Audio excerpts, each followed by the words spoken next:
Meet Asana, a work management platform.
Just love how extremely dangerous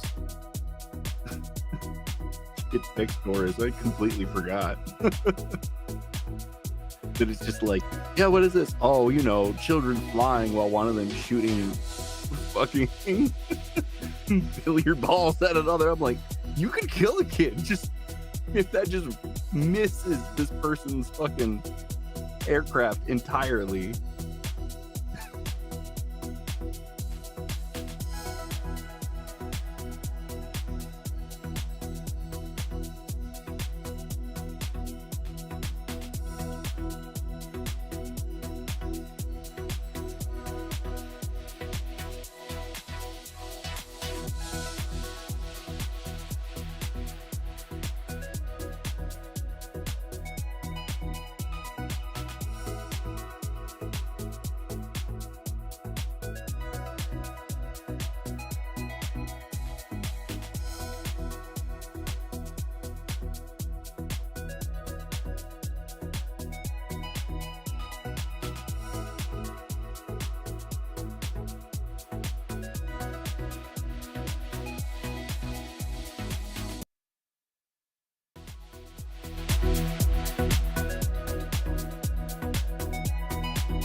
What's up, guys? My name's Connor. Thank you so much for joining today. I've got my buddy Jacob over here, fixing to bring him in. Before we get started, just wanted to give you guys a heads up. He is a heavy rock and or metal vocalist, as well as a voice actor, and a good friend of mine. Thought I'd have him on the show so he can chat about us with some animated shows we used to like growing up as kids, as well as what kind of projects he has moving forward. So I'm going to go ahead and bring him in. All right. Let's get you brought in here. And you are live. Yo. What's up, dude? Oh, not much. What's up with you? Not too much. Just big chilling today. Got a lot of work done. Got a pressure washer in, built that. Cleaned the entire garage out, and then kind of went overhaul on spring cleaning around the house today. It was a nice day out and pretty overcast, so like 60, 65 degrees all day, so it's been nice. That sounds great as far as weather goes. I didn't even think about spring cleaning. I should probably do that. I should be a functioning adult. That sounds appropriate. Yeah, it hits in bouts. You know, I'll just be sitting here and be like, you'll get an itch and you start and you're like, I can't. If I stop, nothing's gonna get done. So we gotta just ride the wave and keep going as long as my brain's gonna take me there. I feel that to such a massive degree.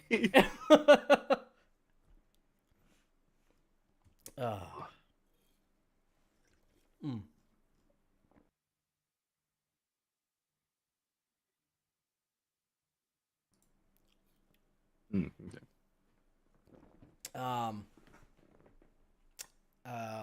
So we were both looking at some old episodes of Jimmy Neutron, which were quite a bit outlandish.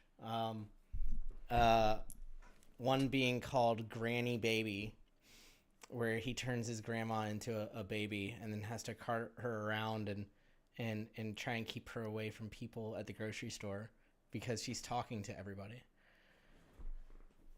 Yeah, I forgot how utterly ridiculous that show was. Yeah.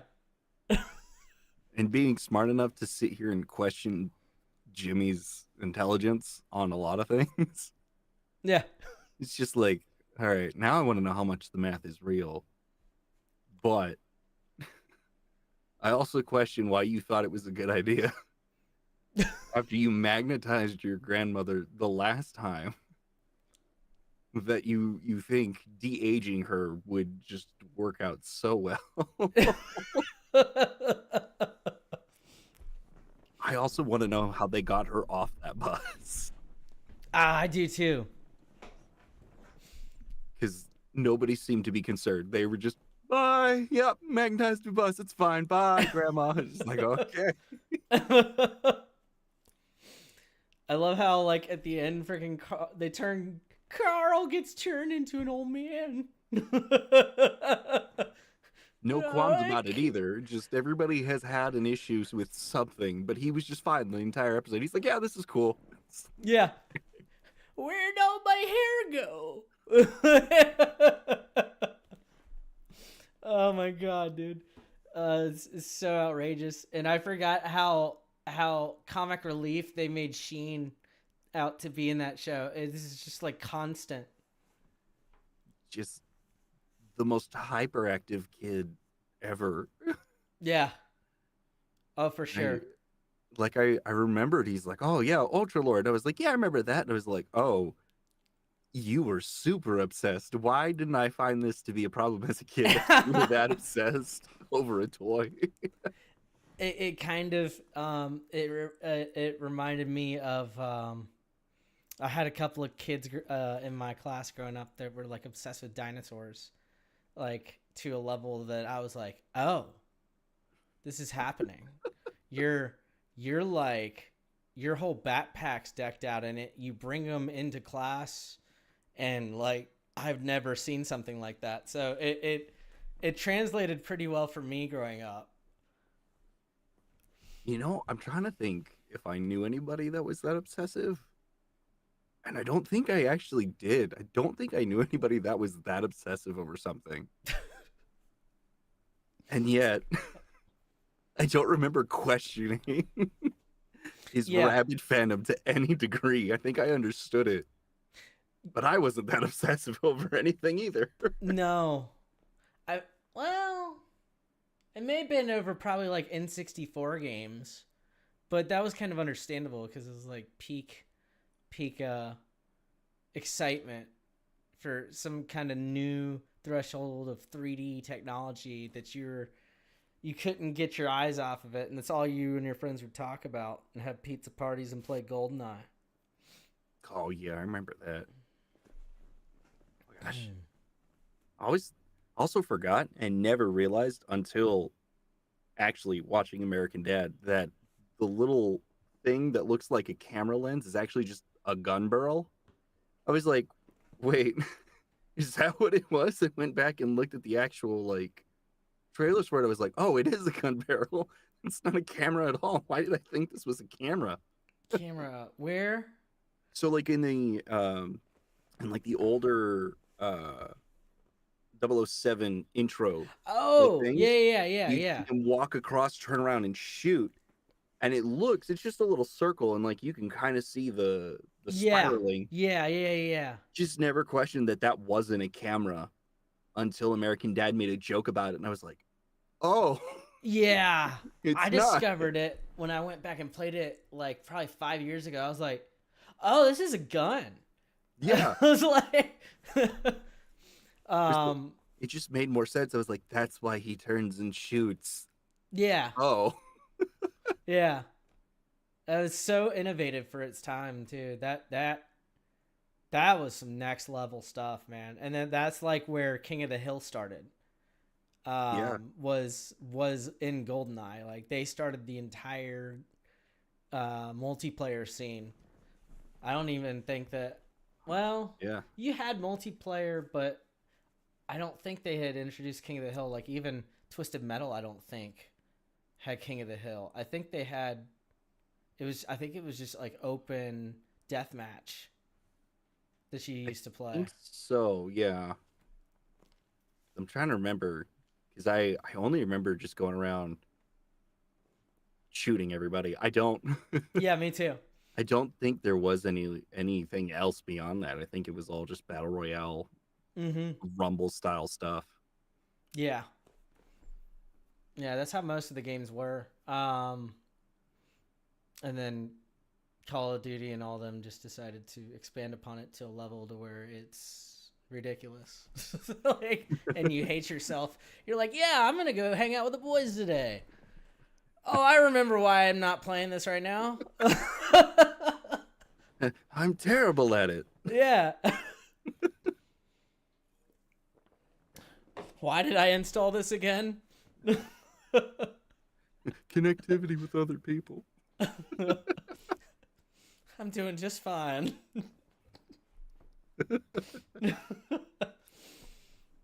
I don't know if you got around to Kids Next Door. I did. Yeah. Okay.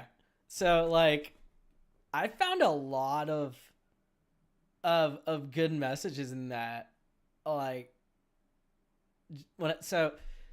if you guys don't know, there's I think it's called Operation Dogfight, and it's like Kids Next Door, if you don't know, is like an old cartoon from like early mid 2000s where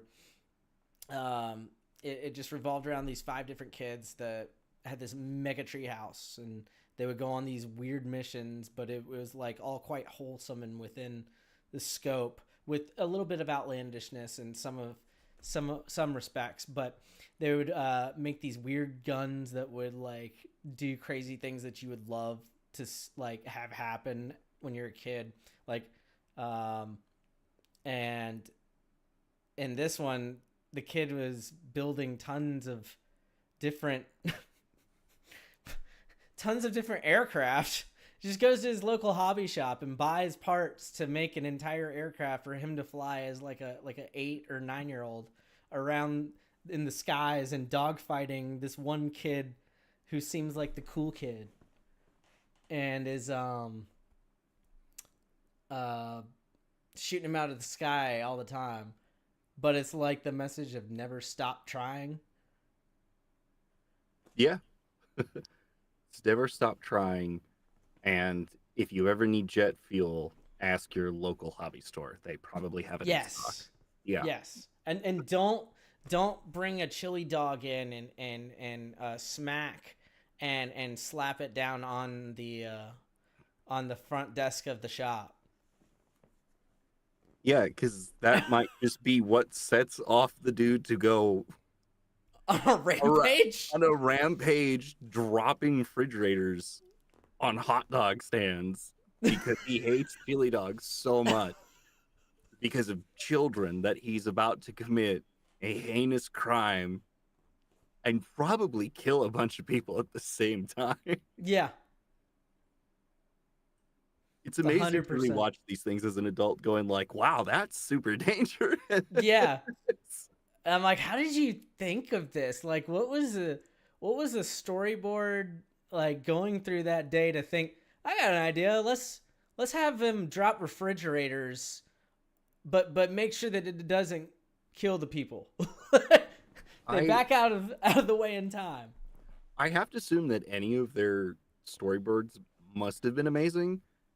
Purely by like just even with this episode, you can see just like the ridiculous kind of vehicles that they had him making as each one got shot down over and over and over again, just like from like using a school bus to like a weird giant robot thing to just a car, like a limousine parts and stuff like that. Like everything looked vaguely jet plane like. Yeah. But it was all these like smashed together like a bash kit kind of thing, which that might be like where they got the basis of it. But like even when they first introduced the other kid, you just see the like inner workings of this kid's whole like jet and how it's all just weirdly still connected and working.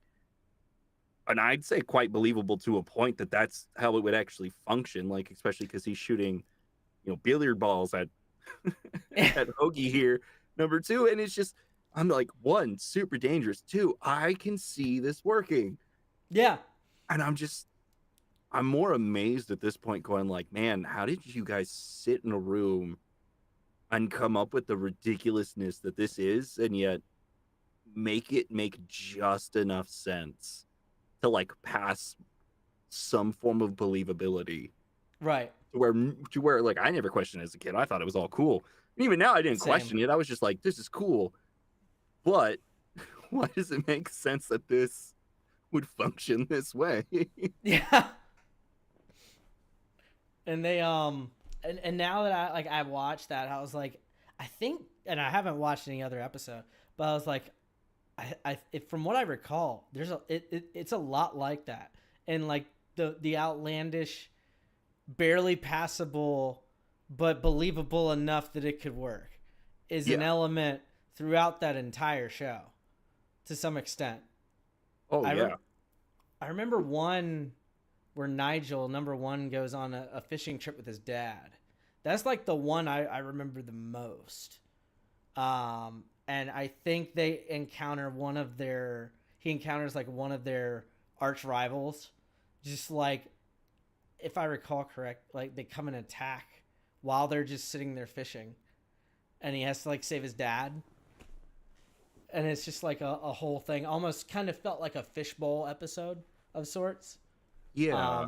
Where they keep the character contained in one environment and have a back and forth the whole time. I vaguely remember this because wasn't like his dad's whole position the entire time was that he just wanted to go fishing with number 1, but like even though there's like this imminent threat coming in, he's just seeing it as his son playing with his friends, and he's getting very disappointed the Yeah, entire time. yeah, Yeah, that is it. and like his like number one genuinely wanted to go fishing with his dad. I remember that being like the hard bit of it. He's like, no, I want to go fishing with my dad. I don't want anything to do with you people right now. Yeah, Which everyone was bugging him. yeah, it's such a weird thing because kind of like I was saying that like there's good messages to like kind of extrapolate from these shows, which you can in like hindsight, but like it's interesting to kind of see it to go like, yeah, they are here to fight adult tyranny, but not every adult is a bad person. Like they make that distinguishable line of Right. like, no, there are good and there are bad, but there are values that these kids actually have, like family values. I'm fairly certain all of them actually have very strong family values and Yeah. want to do things with their family and stuff like that. And I think a lot of that is why they formed like the kids next door, because they had that, and they all connected in that same level. They all had some level of ingenuity to an extent, and then that's what, when they put all of themselves together, they could make something happen that they couldn't do by themselves. Well, that is the Almost that like is the Voltron. well, that's the general idea of what they did. The real reason why the kids next door exist is because of the wildest backstory you could possibly imagine. Yeah. Where being a kid, it was superior to adults, and that's where you get father's whole wild backstory of him just losing his mind one day because he was tired of working at the factories that the children made the adults go work at, and he spanked his son, and that sent and spiraled everything into what we know as normal today. Yeah. And why the kids next door is there is because father led a very specific group of adults to become the foil to what these kids are, and yet there's still a mass amount of kids that are not that way. I think it just brings in a lot of things into question of kind of like, one, how in general, how is this what the world used to be, yet father is here now in this time, not aging at all, No. and nobody remembers this at all to any degree. Cartoons are amazing that they don't have to make sense. No. And I love it. And you can I love the restart old it every ridiculous episode stuff. too. Yeah, I did like that. I like that. I think that was always like one of the fun things about these older shows was they were all self-contained, and yet when you got parts like 1 and 2, they were special because it's like, oh, this isn't done. Ooh, there's more. And they'd always leave them at like fantastic cliffhangers, and I loved it. Right. Because like, oh geez, talking about this is making me remember more. Because I remember like one of the cliffhanger ones I remember watching, because I think I watched it as it came out, was like when they met their opposite selves. I think they got like pulled into like a swimming pool, and that pulled them into an alternate dimension where they were the opposite. Yeah. So like number one wasn't like brave or anything. He was just like some shy, weak kind of kid. Number 4 wasn't a bully. He was just this wimp of a person and all that stuff. Because I remember the ending of that episode was like the anti number 1 or negative number 1. I don't remember what they called him. Had gotten like something hit in his face and he lost a tooth, and it just ended with him saying everything's fine. He smiles and he's missing a tooth. You're like, oh crap, this isn't number 1. What's going on? Yeah. Oh man. I think I do. I remember bits and pieces of that. Yeah, like if I keep thinking about it, I might be remembering things, but it's hard to know what's actually from what episode because I'm remembering like the tiniest of snippets from Right. random episodes at this point. And like the All one I sent completely you ridiculous. with the ice cream, I can't remember. I think they go into like a factory and then they like break one of the vats, and then ice cream spills out into the entire town. and then they like shoot out of the factory and are going down the road, and then like I think a couple of cones like go past them, and they're like, "Party, ice cream party," I and then vaguely they all remember that. Yeah. yeah.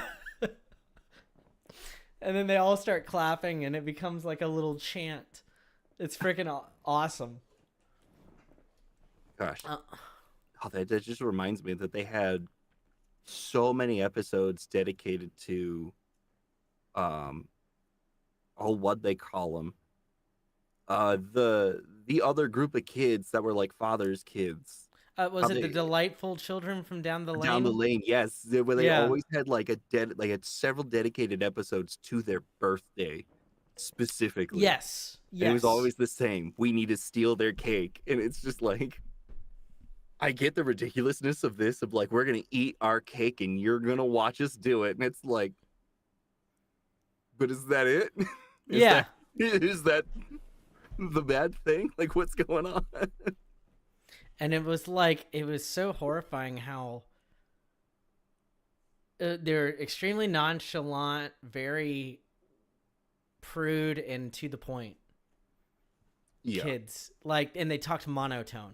So it was just like so disturbing and off-putting that you're like, had to hate them. Yeah. Like, I was like, what is happening? I remember watching it. I was like, are they in the same, like, are they in the same city as them, or like? I also think I always figured they were neighbors purely by the name convention that they had. Yeah. Because everything seemed to be pretty pointed. It was like, yeah, they're down the lane. Yeah, they're just like over there. And it's like, Is that the rich part of, I guess that's like the rich side of the neighborhood or something. I think it actually was. I think it actually was separated by like train tracks. like you know, the whole joke of like the wrong side of the tracks. I could that be would make completely sense. wrong, but I think, because I remember that just kind of being a joke in a lot of cartoons, and I think Kids Next Door kept that joke, and that the delightful children were from the, you know, the better side of the tracks. Yeah. Or so we thought. I mean, for all we know, it could have been the kids next door were like the bad ones all along, and you know, that I've it's like the Rugrats dynamic where Stu is there's the theory where Stu is extremely depressed and he's imagining all this. Oh, see, I didn't know about him imagining it. I knew the theory that he was depressed because when you watch a lot of those episodes back to back, and you look at what he's doing exclusively, you're like, yeah, this is an oppressed man. Like, he was just kind of like, oh, he always looked depressed.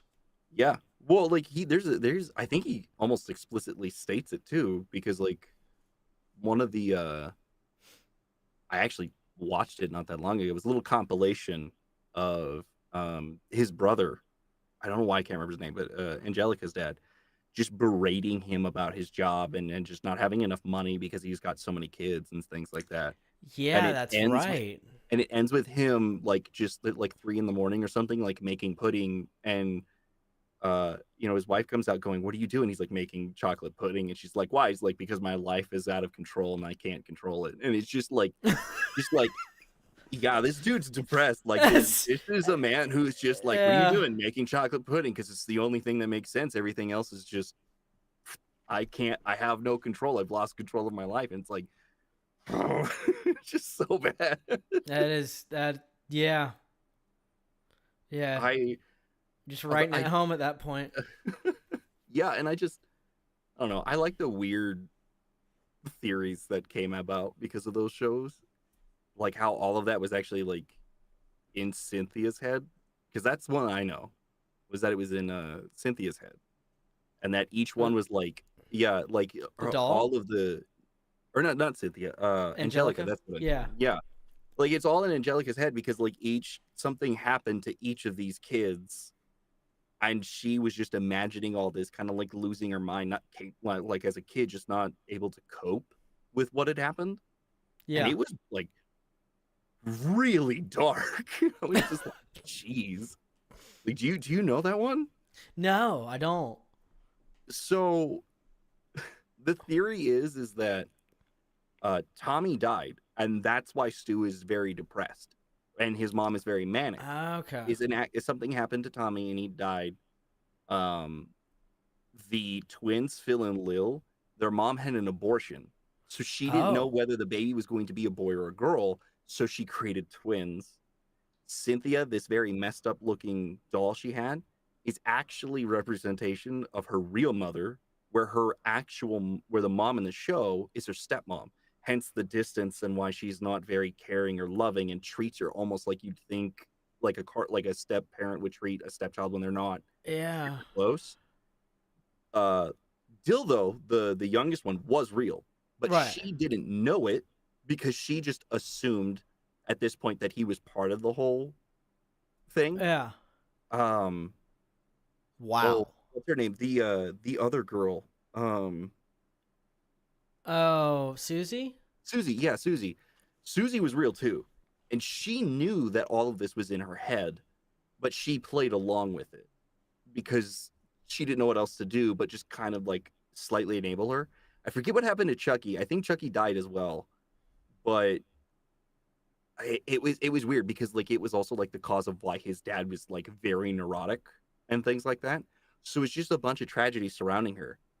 And then when they had the All Grown Up series, that theory actually evolved even further, was that she had been fine until she got into like high school, where the pressure of life and everything just came crashing down on her and she cracked and reinvented the kids again as teenagers now, all going through high school, and Susie here has to just cope with the fact that this is happening again. Oh, so this is To all her- in to her. her. So this is just all a figment of her imagination. Like she's It's all talking in to Angelica's fake head, people. yeah. That's And she's just crazy. losing her mind. Yeah. I was just like, this is like wild and upsetting, but it makes so much sense when you just hear the little pieces and just see how the adults actually react and interact to these kids and Yeah. the weird things that they can do. And Angelica watching all this happening, but you have to sit here going like, yeah, no kid would ever be able to do this. But if it's Right. inside another child's mind on why like babies, because the oldest one beyond Susie and Angelica is Chucky, but he's 2. He doesn't get older than 2. So everybody has to be a year old or less. Dill is never a year old. They only age when they go to the All Grown Up series. Yeah. That's the only time they age up. And that's it. Yeah. Which it doesn't help that was fake. That entire All Grown Up was fake. Because at the very end of it, like the last episode, Angelica and Tommy are fighting over a microphone at a talent show, if I remember correctly.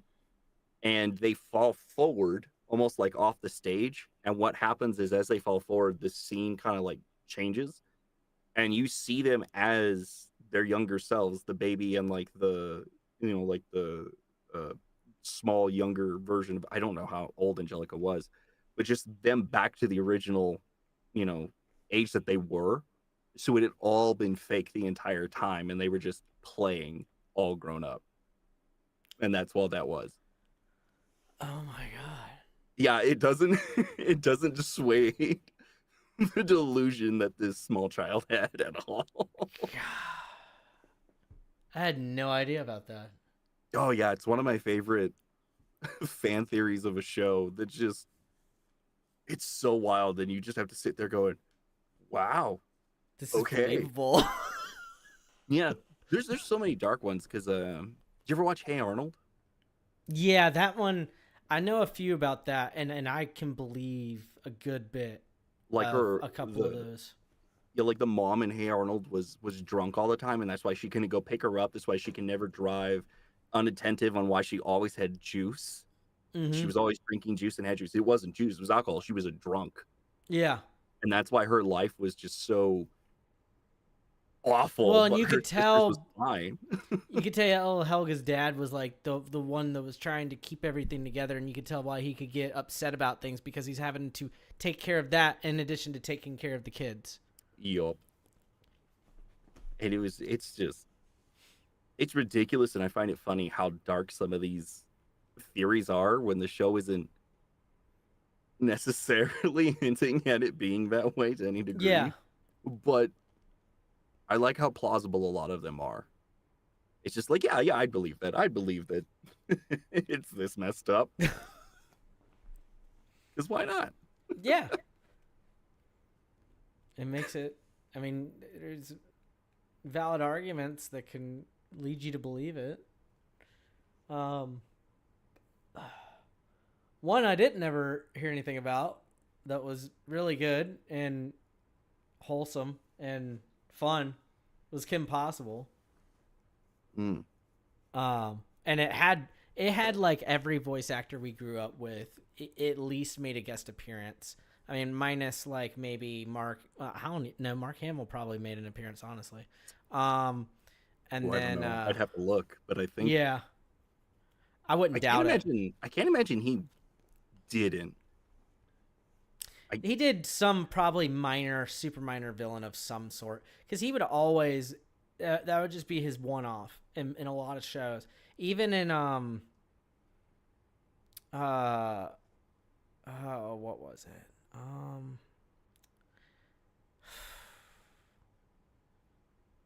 I think he was in Danny Phantom. I can't remember where, but I'm about 100% sure he played something, like one of the bad ghosts. And I know Tara did. Tara played the rock star, Tara Strong. Yeah, if you guys Ember. don't know, she played so many different people. I've actually, if you hold up a second, I have a sheet that she signed, and it's got several different characters. If y'all want to taste of it, she's done Harley Quinn in all the Arkham games. She's the rocker chick from Danny Phantom. She played Raven in like every Teen Titans Bubbles. She's in what's that show? My Little Pony thing.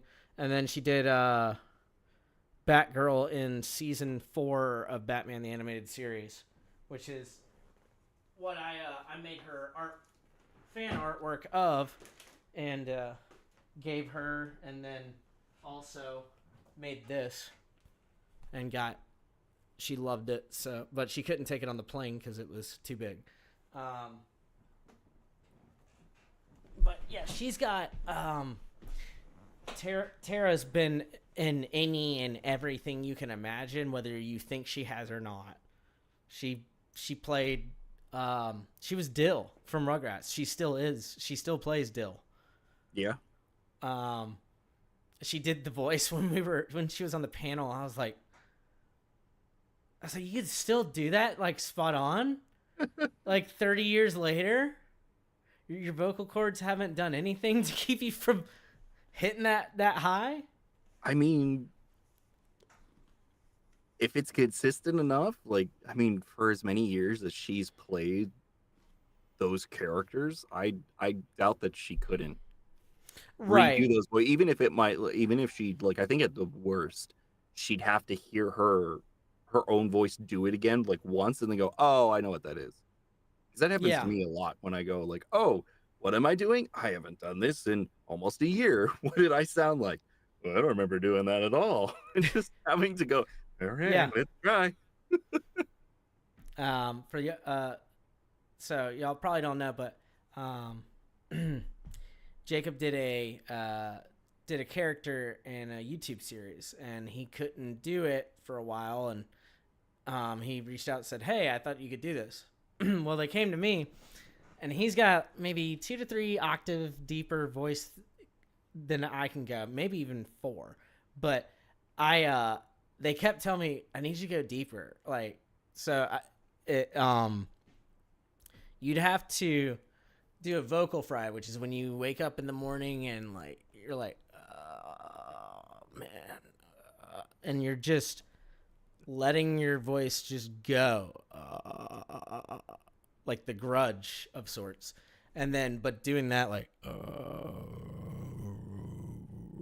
and holding it. Oh man, I was struggling. I was struggling, and they're like, just a little bit lower, a little bit lower. I was like, dude, I can't. I was like, this is as low as I can go. Um, It helps when you have a lovely little SM7B and you can just be really close to it so you can be super quiet, yeah, because I mean, it's your vocal fry. So being loud and sitting on your fry is not easy, I will say. It's not that you can't do it, it's just not easy. So it's just far right. easier to be quiet. And when you're quieter, you actually have a little bit more range in certain directions, so you can get a bit lower. Being loud in your vocal fry actually is a completely different thing. That is where we get into like fry screaming and music and stuff like that.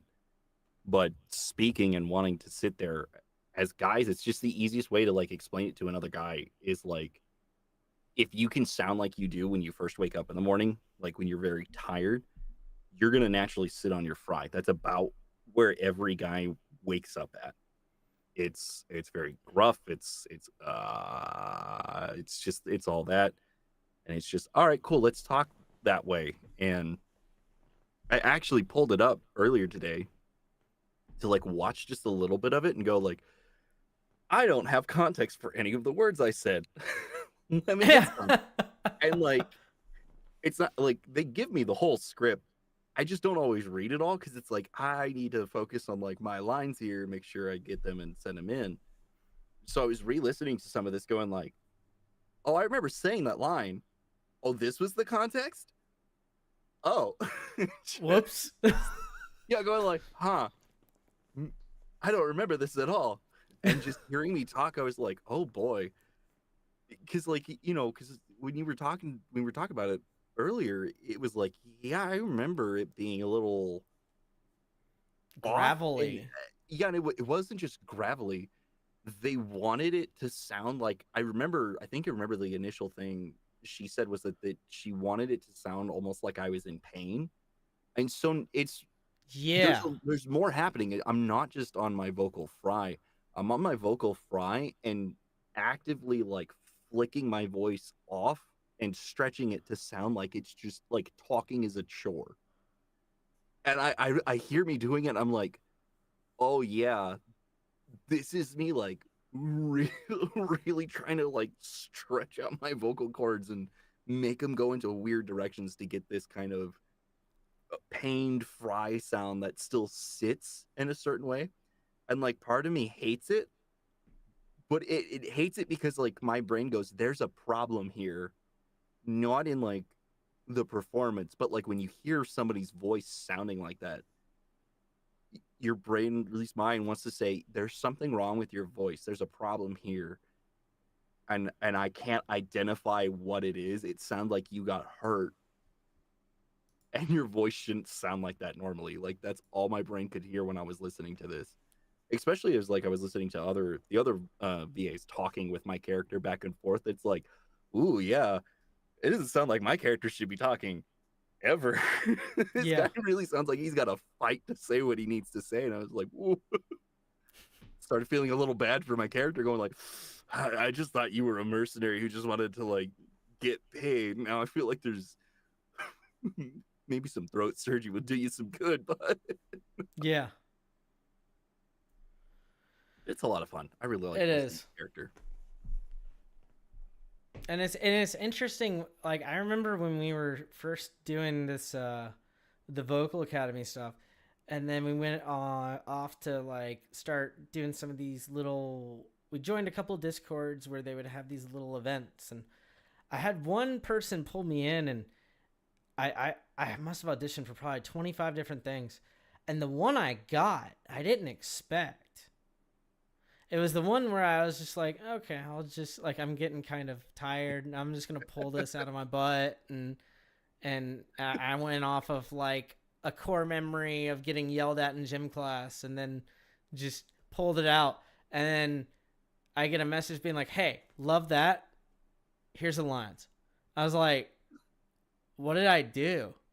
Because I didn't remember. I'd done like 25 auditions, and they were all live, so I was like, I vaguely remember. what did you want? Yeah, I think because wasn't it for like a game jam or something where they pulled a bunch of VAs in and we all just like shotgun live audition for like a bunch of different stuff. Like they'd pull us all in. Yes. Read. Yeah, because I remember. Because weren't you like a werewolf coach or something? Yeah. Yeah, And I wanted remember to see that. Yeah, I wanted to see that come to fruition. Unfortunately, the person got very, very sick, and like it never came to being. But oh. I did get the game. I have it in my email somewhere. I have the actual prototype of everything and what the character would be and the movement they'd be making, so that I could actually see what would be happening, which was fascinating to get to watch it, and as basically more or less ADRing it. That's interesting. Yeah. Yeah, it was a lot of fun, like getting all that thrown at you at once. And I was like, oh, this makes it so much better when I have some visual interpretation. Because I would always ask that whenever someone would reach out, I'd be like, hey, give me a visual. Let me see what I'm working with, so then I can kind of come up with something a little bit better. Because if I'm going in blind, I mean, you can tell me, well, this is Stan. He's got a chiseled jawline, real pretty boy, cocky attitude, and been like, okay, but like, how does he look? Like, if you can give me a rough render, then I can kind of gauge up the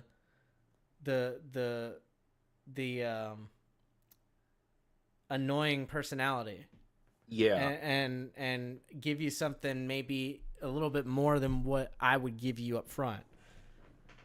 That's funny and kind of interesting, because I think I'm fairly certain the vast majority of the roles that I have that are actively published right now, I'm either like a creature, so I never saw what I was in the beginning. Yeah. Or like I don't have a face. Because there's a game I'm in called This Magic Girl is a Bitch, which is just hilarious. But I am the teacher, and his name is Mr. Teacher. I get to be the lovely dude who just doesn't actually have a name. Yeah. But I am a Peanuts adult. Like, it cuts off like from your chin up, so you can't really see my face ever, because there is no face. So I'm just like this very skinny bodied person. Yeah. With like kind of just giant sleeves kind of hanging off him. And I was just like, okay. So they're like, we just need you to be like in a higher register. I was like, cool. So it's just me, like a couple knocks up, and I just never really saw that. And then, of course, I also did monster noises for that game, because I get turned into a monster, because it's all about fun. It's all about magic girls. Yeah. Yeah. So, and so I get turned into one. I was like, great. Never saw the monster until I played the game. Yeah. And I was like, oh, that's what I was. That's not what I thought. But you know what? Cool. Because I thought it was like some werewolfy kind of thing. No, it's like an alligator kind of thing. I'm like, wow, different animal. But you know what? I was close. It was an animal. Because I know, because like a weird one I did was I was a tree. And so they're like an ant? No, an actual tree. So it's a tree with the face. It can move around and stuff. This is just, I am a big tree that's just some very old tree, and I just have a very weird way of talking, because they wanted like parts of it to like slow down and stretch to kind of show like there was just this like age with it, as well as just like something was wrong. And there was another, I think it was a smaller tree, but it was like almost like two creatures in one kind of thing. That was a different VA voicing that. So I just had to like sit there and talk more like, oh gosh, what was it? I remember how to do the stretching bit, because I went like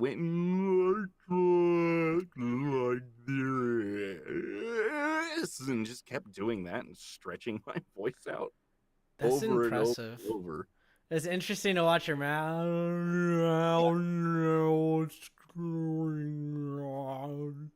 Yeah, because it's just like, it helps. It's that old thing of like, you're gonna look stupid when you do this anyways, and we're not on camera actors, so it's fine. Right. So yeah, like it's just fun to think because that's all I thought. I was like, well, you want me to make weird kind of stretching noises? So it's just like, all right, what if I actually pulled my face to the side while I Yeah. talked? And so it just worked out and it stretched out and it was a lot of fun. So I just got to be doing that.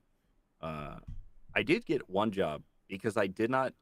I totally misunderstood what I was looking at, but I got the job anyway. That's sick.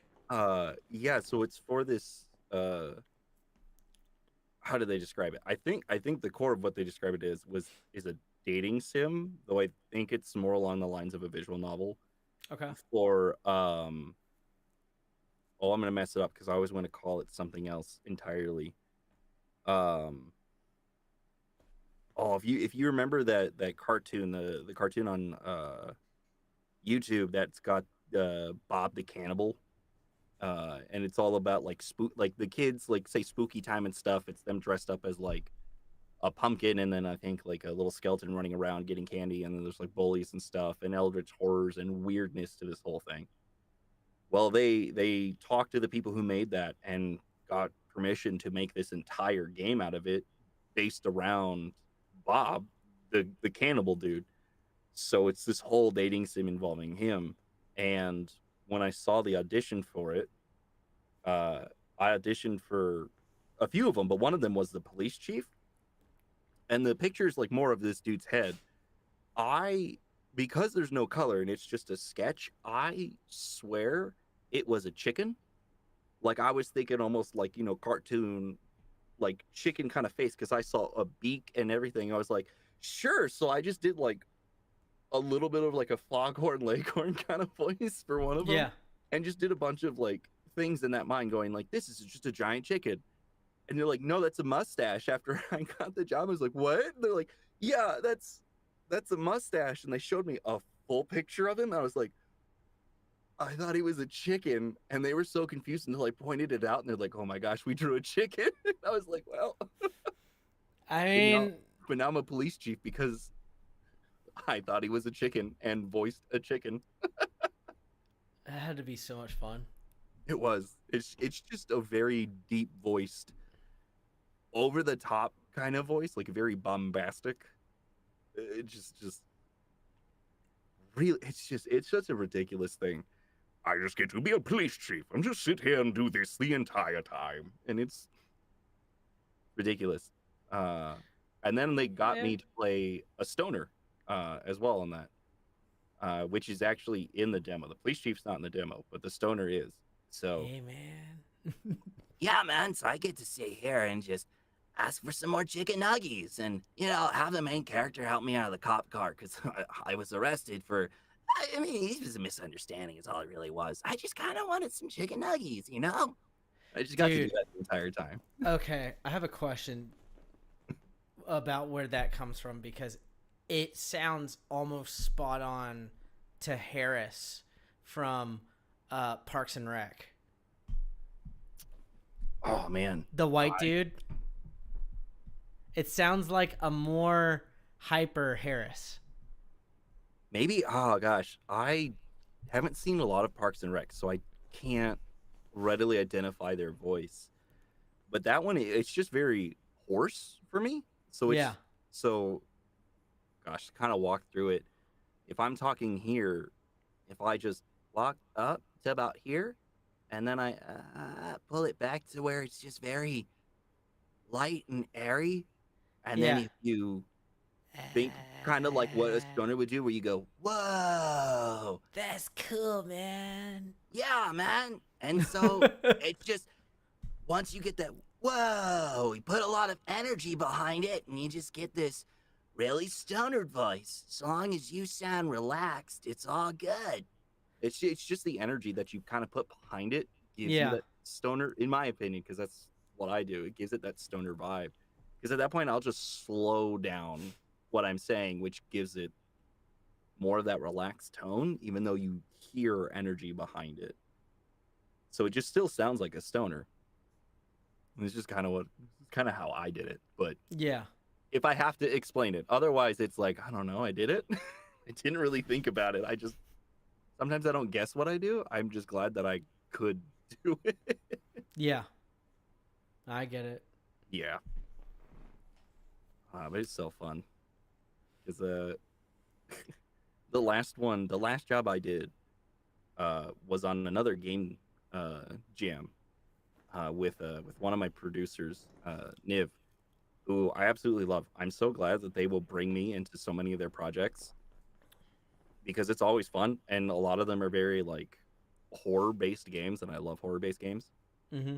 And so they wanted to make this kind of like phasmophobia kind of like game, and I got to be their creatures for a lot of these. And again, I didn't see what these creatures were in the beginning. I just knew at one point they were like, "Oh, it's an eyeball with tentacles," and I was like, "Okay." So I had to make tentacle noises, which is just me, just kind of like really close to the camera my mic. I kind of want to do it, but I also don't because I don't know who's listening, and I don't know how weirded out people will get because it's a lot Yeah. of like, it's a lot of spit. Is I was essentially about what to it say, is. it sounds and you like just kinda, like slurpy. Yeah. yeah, Yeah. it's like that. Like if I get closer to the camera, you hear what I did. Some But it's a ASMR lot stuff. of that. Yeah, but it's a lot of that and just like squishes and movement, and then just me kind of because I can talk like Stephen Hawking's essentially is how I learned how to do it, which is just inhaling when you speak. Yeah. Look, when you're in high school, really know. Well, it's when you do this, and you don't actually have to move your mouth. You just begin to speak. yeah, imagine being a high schooler doing that while sitting in a chair in speech and debate.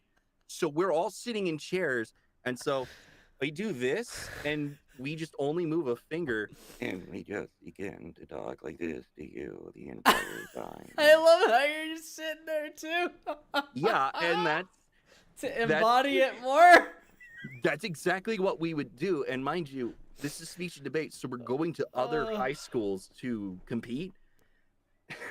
So we will do that, and in like normal like school chairs that you'd think, we just slam a foot forward and drag the chair up to people and just begin doing that just to the random people.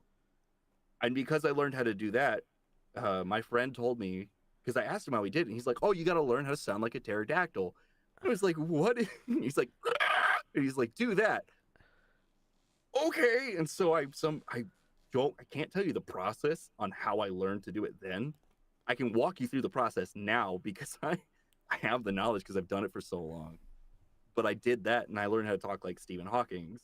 So with this little character, it's just me doing a lot of squelching in my mouth, which is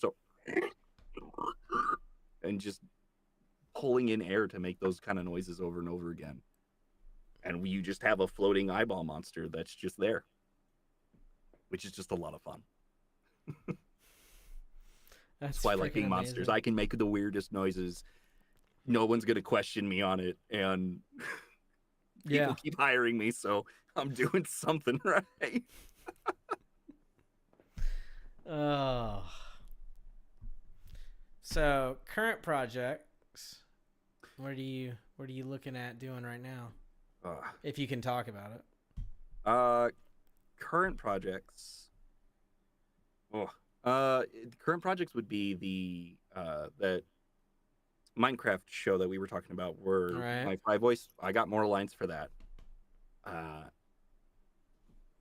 think I can talk about it. There's nothing that says I can't, but I'll be vague enough because I don't know the full details. Right. But for that cannibal thing, because the thing is called Tender Love and Cannibal. They were talking about being close or being close-ish, I think, to the script for Act 1 being done, somewhere along those lines. So I might be I'm hoping I get lines here pretty soon so I can start just being really weird with them again. But honestly, beyond that, like I've actually wrapped up more jobs here recently than I've gotten new ones so far. So a lot of these things I've done now are just like personal stuff or music involving rather than voice acting. Yeah, and you're on Cameo doing a bunch of different covers. Instagram, not Cameo. Yeah. Oh, Yeah. so you are okay. Yeah. So on Instagram, I have a bunch of metal covers that I do that I'll post Yeah. like every other week, which is a lot of fun because I've thankfully got to meet some of the band members for some of these covers that I've done, and they're all lovely people. I love them all. And this one, which is the band Tarsal, I forget every time until either my friend reminds me or I hear the song that I'm the first thing you hear on that EP because they asked me to be their news anchor. So I was their news anchor for their EP, and I did a bunch of stuff for their live set. So in between songs, there'll just be like another radio announcement that I did about some like cult that's forming in Jersey because they're from Jersey. Yeah. And it's like it's this whole story. Like the whole EP is about a story of like a cult leader and like a guy kind of losing his mind, going further and further into this whole thing. And it's really, really cool. So I got to do that with them, and I forget that I did that like all the time because it's my friend's music. Yeah. It's not like the things I make or do. So I always forget that I actually did it for them, and they were like, yeah, you're on it. And I was like, oh, cool. I forget that. And they've gotten really big here recently. So it still surprises me that somebody would hear my voice on something like an album, which is, it's still kind of like that shock of like knowing that there are video games out there that I'm in, and like people still play and hear those things.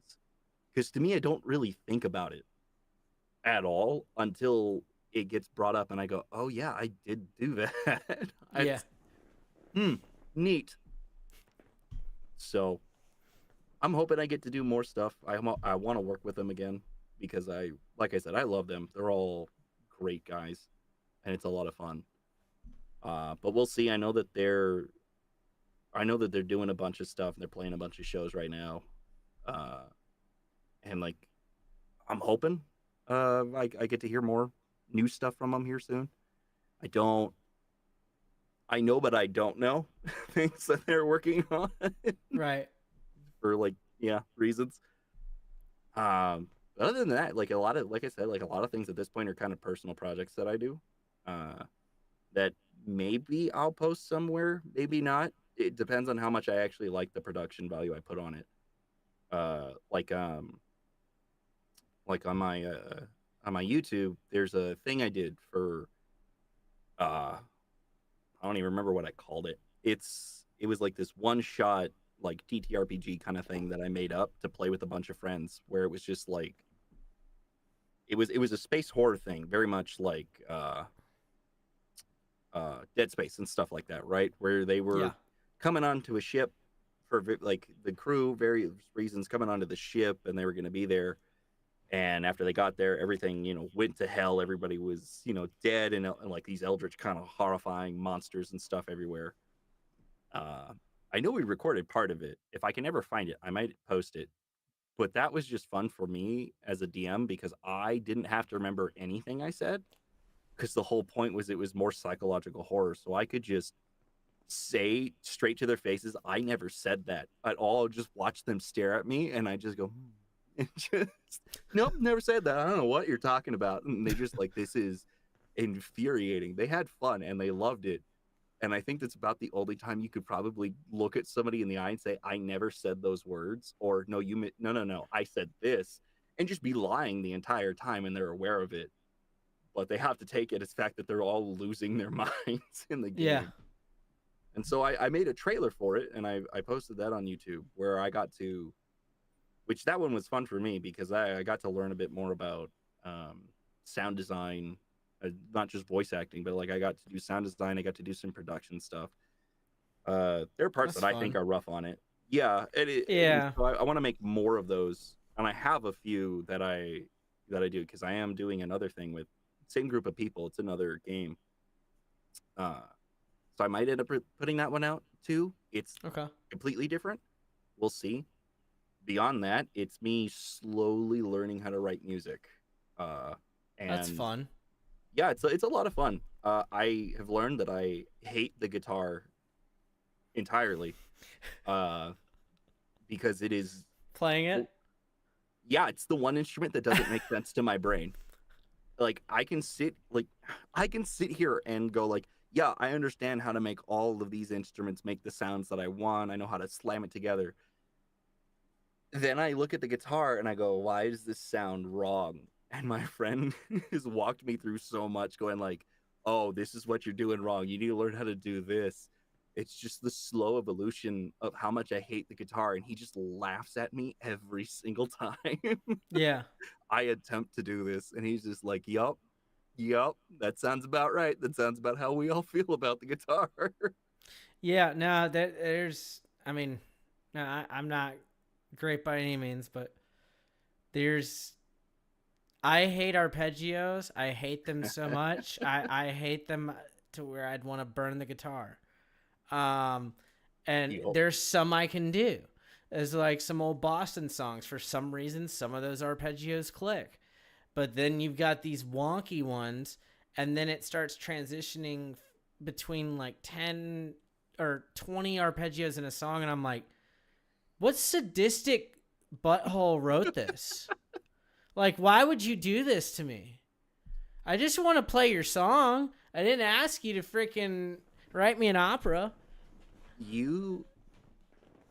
Just for your insanity, it's not going to help you.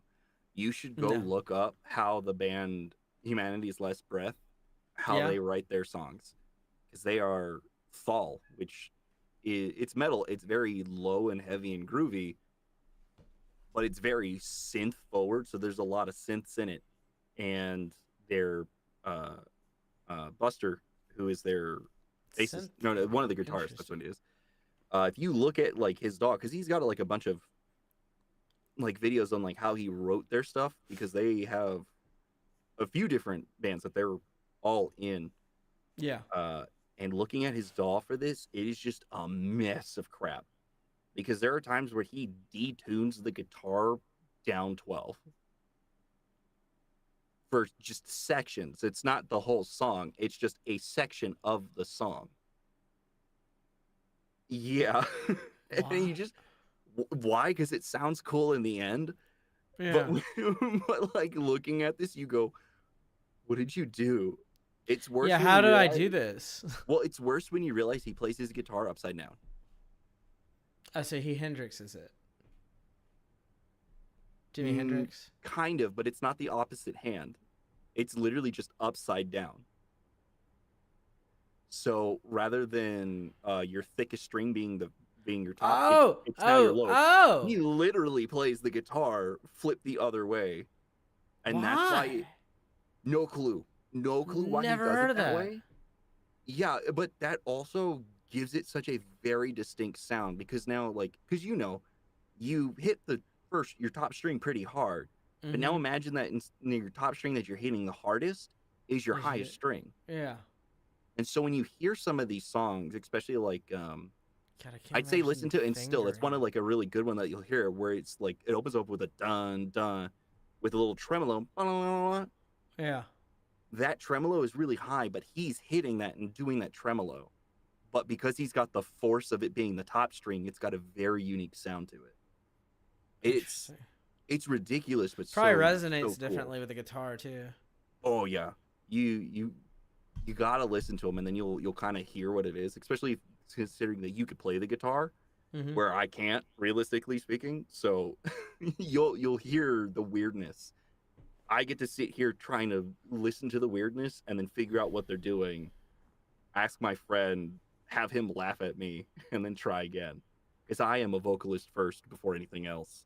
Yeah. So I get to do all those fun things and figure out what the vocalist is doing, which I have slowly fallen into the fun thing that I've learned that happens to every band, where they just kind of hate their songs after a while. Especially because they're playing on tour. They got to play every single night, and their tour set, it's the same songs. So eventually they're just going to hate playing these songs for a while. And the last one I did, I completely hated doing it because it was so hard because of just the production value that they had on it. And trying to replicate it and sound like him. I mean, it's hard because I I did Lorna Shore's new song Oblivion, and their current Lorna vocalist. Shore? Yeah, Lorna Shore. Yeah, I've heard of her. yeah.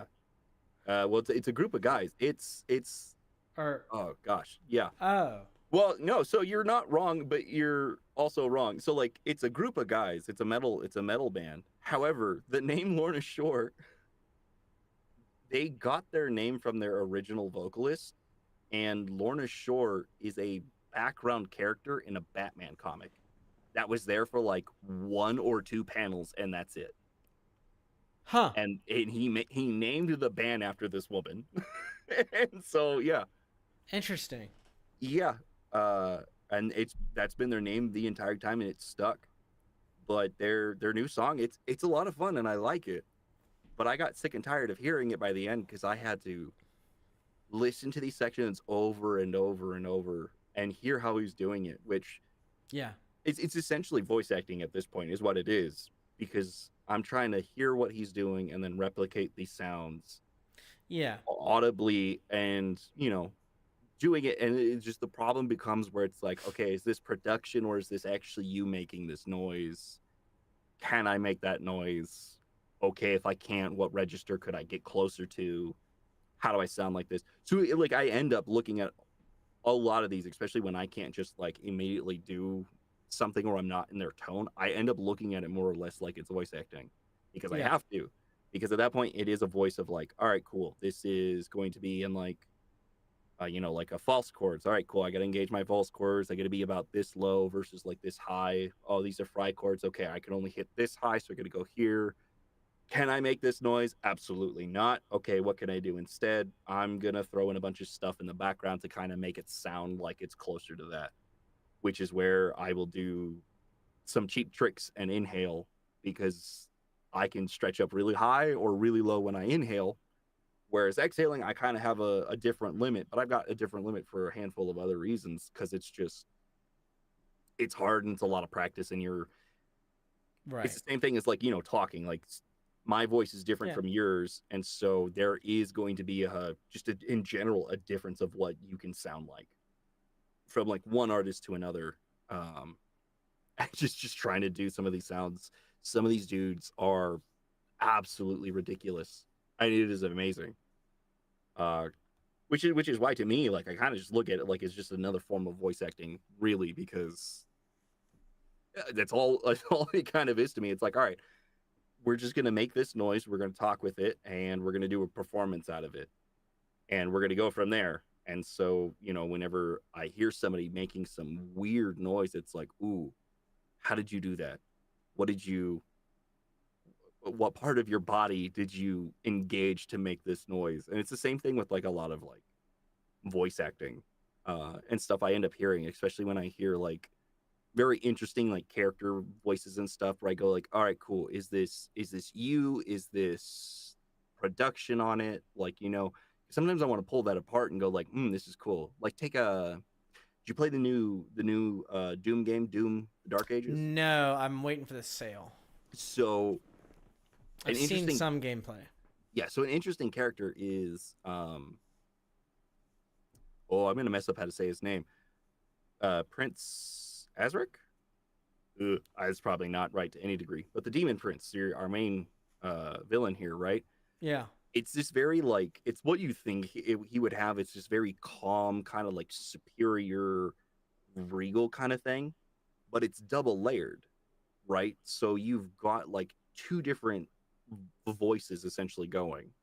And whenever I hear that, I always wonder whether or not they had the voice actor retake those lines at a slightly different tone, or if they just took the initial tone and then they just pitched it up or down so that it was just layered over, right? Right.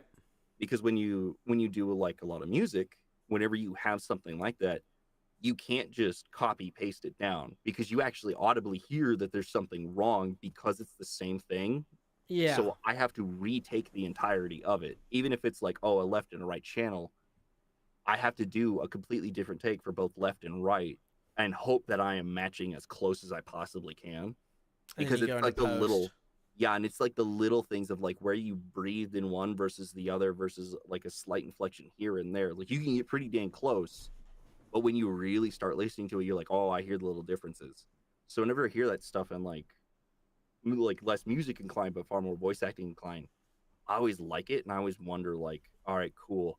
How did they end up doing this at the end? Was you as the voice actor? How did you perform this? Like, where's the where's the weird thing you did? Because some voices are just absolutely weird, and I love it.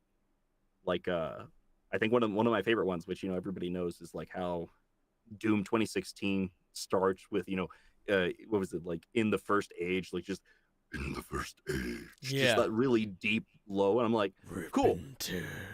Yeah, like I know how he's doing. Like I know how he's doing it. And like I know how my body wants me to do it, which is just very false chord heavy. And I'm like, all right, cool, neat, and I can kind of sound like that. But to me, it's not like super sustainable long term. Right. Especially to try to get like that tonality he's got, and just like the way he says that. So it makes me wonder. I'm like, are you doing it like this? Are you doing it in a different way? Like, what part of your body did you engage to get this sound? Because it's really cool and I really like it. I just had kind of a moment trigger. I wonder if that was the guy that played that ugly orc in Lord of the Rings: Return of the King. Ooh, The dawn of the orc has come. Kind of. Maybe. I don't know. I don't. Because if I you know I put looked him it up to the once. mic, it'd sound different. That's why. Only reason I say that. And if they made him go more vocal fry with it, it would have worked to sound exactly the same, I would think. Maybe. I know I looked it up like a long time ago when I was first like listening to the OST over and over and over again. Because at that point I really wanted to know, and I can't remember right now off the top of my head who it was. Yeah, I don't know. So it might be. You might be right on that. Yeah, it sounds 'cause I'm always- very similar, at least in my head. Yeah, I'm always surprised by like going like, oh, that was you. When I learned that like somebody did this thing and then they just this wildly different thing. And it's like, Yeah. oh. It was like Billy West doing frickin' Zoidberg and then turning around and doing Fry and Professor Farnsworth. I'm like, or Zach Brannigan. Yeah. It's I just- look amazing. I enjoy like the little, because I don't know how common it was, right? Because like it's always different for studios and stuff on how they want somebody to go through their lines.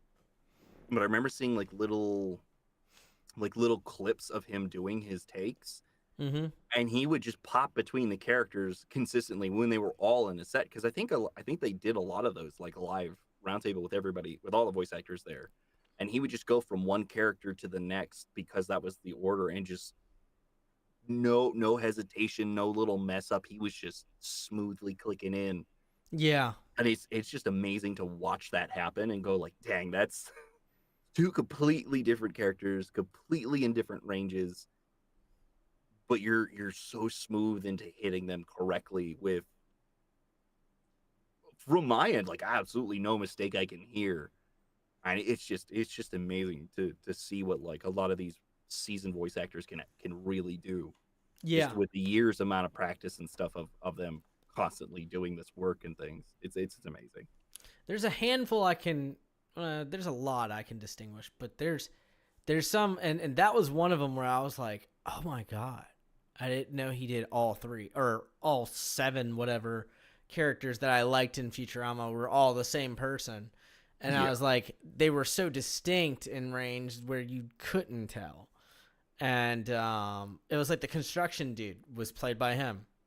Oh, I didn't know that. I'm pretty sure it was, yeah, I think it was. And then I know, what was the other one? Oh, so John, is it,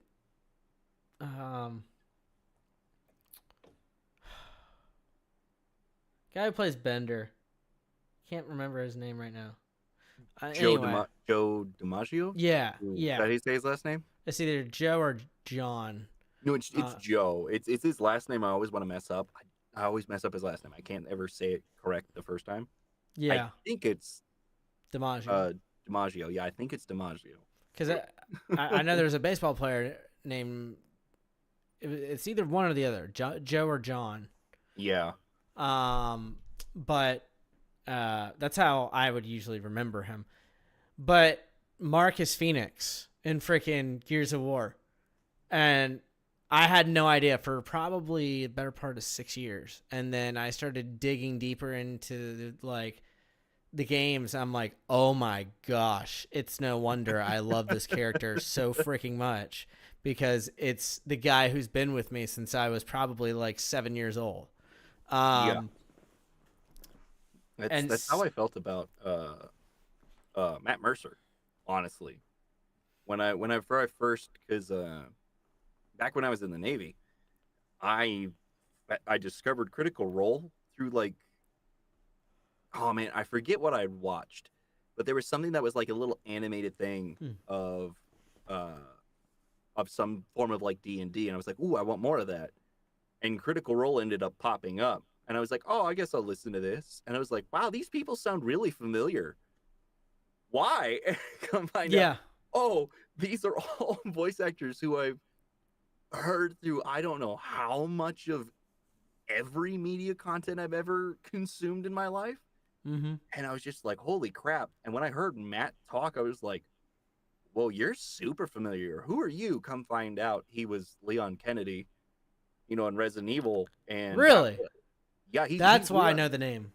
Yeah, he's Leon Kennedy, Resident Evil. And my first Resident Evil game was Resident Evil 4. I played that game into the absolute dirt. I loved that game, and I love the remake. I'm bummed out that that's not Matt Mercer, but I understand why they would want, to bring in new voice actors in general. Like, I get it. But, like, I love Resident Evil 4. I love the remake, and I really love Matt Mercer, and I was just listening to him, and I was like, well, wait, if this is Leon Kennedy, who are these other guys? Started looking into all of their work and going like, holy crap, you people have been in like everything since I was a small child. Like, I gotta listen to your D&D game on the premise of that alone.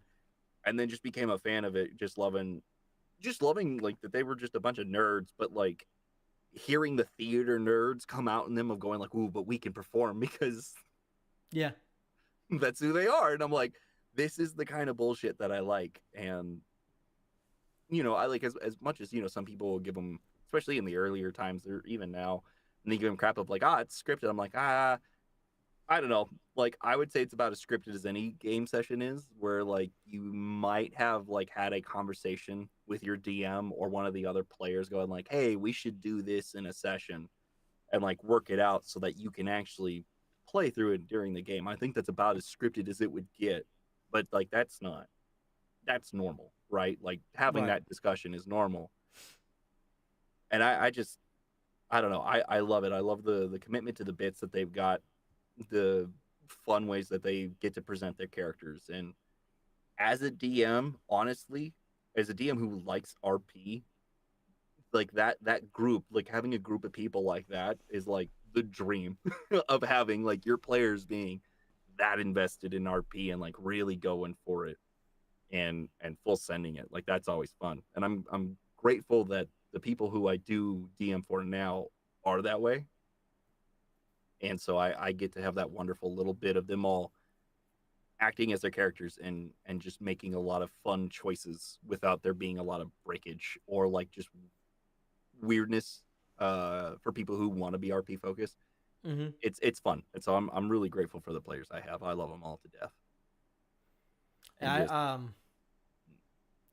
Speaking of that, I met some people when I was at GalaxyCon in Raleigh. Late July last year, and me and my friends were just trekking through. We ran across these people that had like a D&D group, and they were also like taking donations for honeybees. They were trying to donate money to preserve honeybee sanctuaries and stuff. Oh yeah. So I thought that was a cool little cause. So I donated some money, and she's like, okay, pick something. And then she goes through, and I see her dressed up as Harley Quinn, and then her husband dressed up as Bane, like animated series Bane. And I was like, oh yeah, I'm buying that. And so I grabbed that and chat with them, and he's like, yeah, man, we actually stream on Spotify and on Twitch, and you know, if you want to come in and chill sometime. So I've been following them, and I'll pop in every now and again, and they've got like 5 campaigns going. Yeah. Jeez, I would love that. I don't know enough people to do that. like at all. And see, they've grown a bunch of their friends through Twitch. And so they will stream their own, and then he will take all their camera captures and put them all on the screen, and he'll have like the character name with some kind of swanky little design work done to it, and I thought that was pretty cool.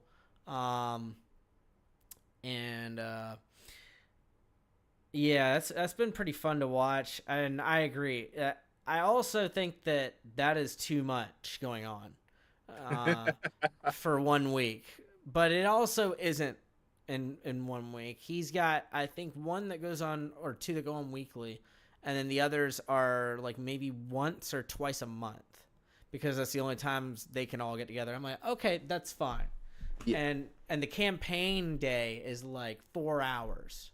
So it's like they have a whole session of it. So where it makes the content worth it for them to actually go in and record it, as well as just to do it and have fun. Yeah. So I will also DM for about 4 hours. It sounds about like it's the norm. And I mean, you all 9 out of 10 times you're traveling to someone's house to do it. But you've all set aside time. You've all put in this time. You might as well just go through and enjoy it, make a whole evening out of it anyway. Yep. Yeah. We do ours online though, purely because the vast majority of everybody is in Texas, and I am not. I'm up in Oklahoma. Yeah, and then we have one dude down in Florida, and another guy who's all the way over in France. So. Oh wow. Yeah, he's the furthest from us all, and we are playing. Oh, I think when it's about like 3 a.m. for him or something, like it's super, super early for him. But thankfully, he's like awake and playing with us. Yeah. It must be like, is it like once a month?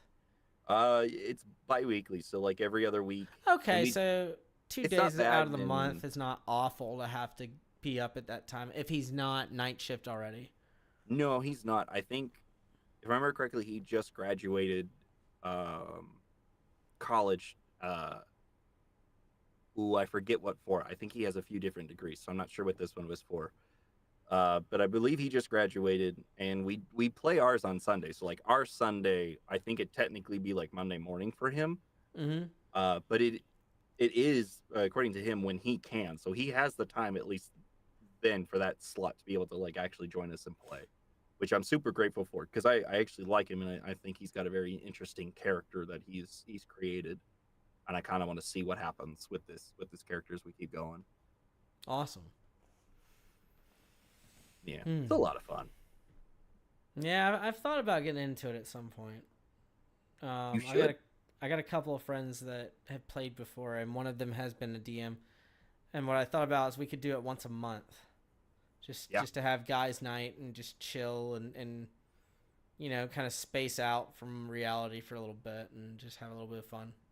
Yeah, you should. Just in general, because you are also a voice actor, it is a good way to just kind of test the water. Test water for voices and do weird crap, even if you don't think about it beforehand. Because I am very bad about that, and I improv like 95% of things I do. So people get random voices, and I have to hope I remember how they sounded like if they go talk to this guy again. It's like, what did I do? A Southern accent? We need to record this. Yeah, it's like, oh no, a Southern accent. What do you mean? Was it Texas Southern, Georgia Southern, Louisiana Southern? Like, how Southern did I get in this character? Can you not understand me anymore? So Louisiana, got it, cool. Yeah, exactly. You know, because when you're going to talk like this the entire time, it ain't like you're going to understand what I'm saying, you know what I'm saying? I know what you're saying there, Cletus. Hey, puppet pal Kim. I don't know why that was. We've talked about enough cartoons that I'm slowly dragging up memories. Yeah. Wow, Dude, gosh, I what had- were they called? The Justice Friends. That's what they were. Wait, was that from Kablam? It was the Dexter's Laboratory kind of thing. Oh, where the it was Justice like, Friends. yeah, like it was like I don't remember their characters, but it was like Heavy Metal Thor, Purple Hulk, and then their version of Captain America that I don't remember what his name was. I think the cast of Dexter's Lab is coming near you soon for a they? for Nostalgia Con.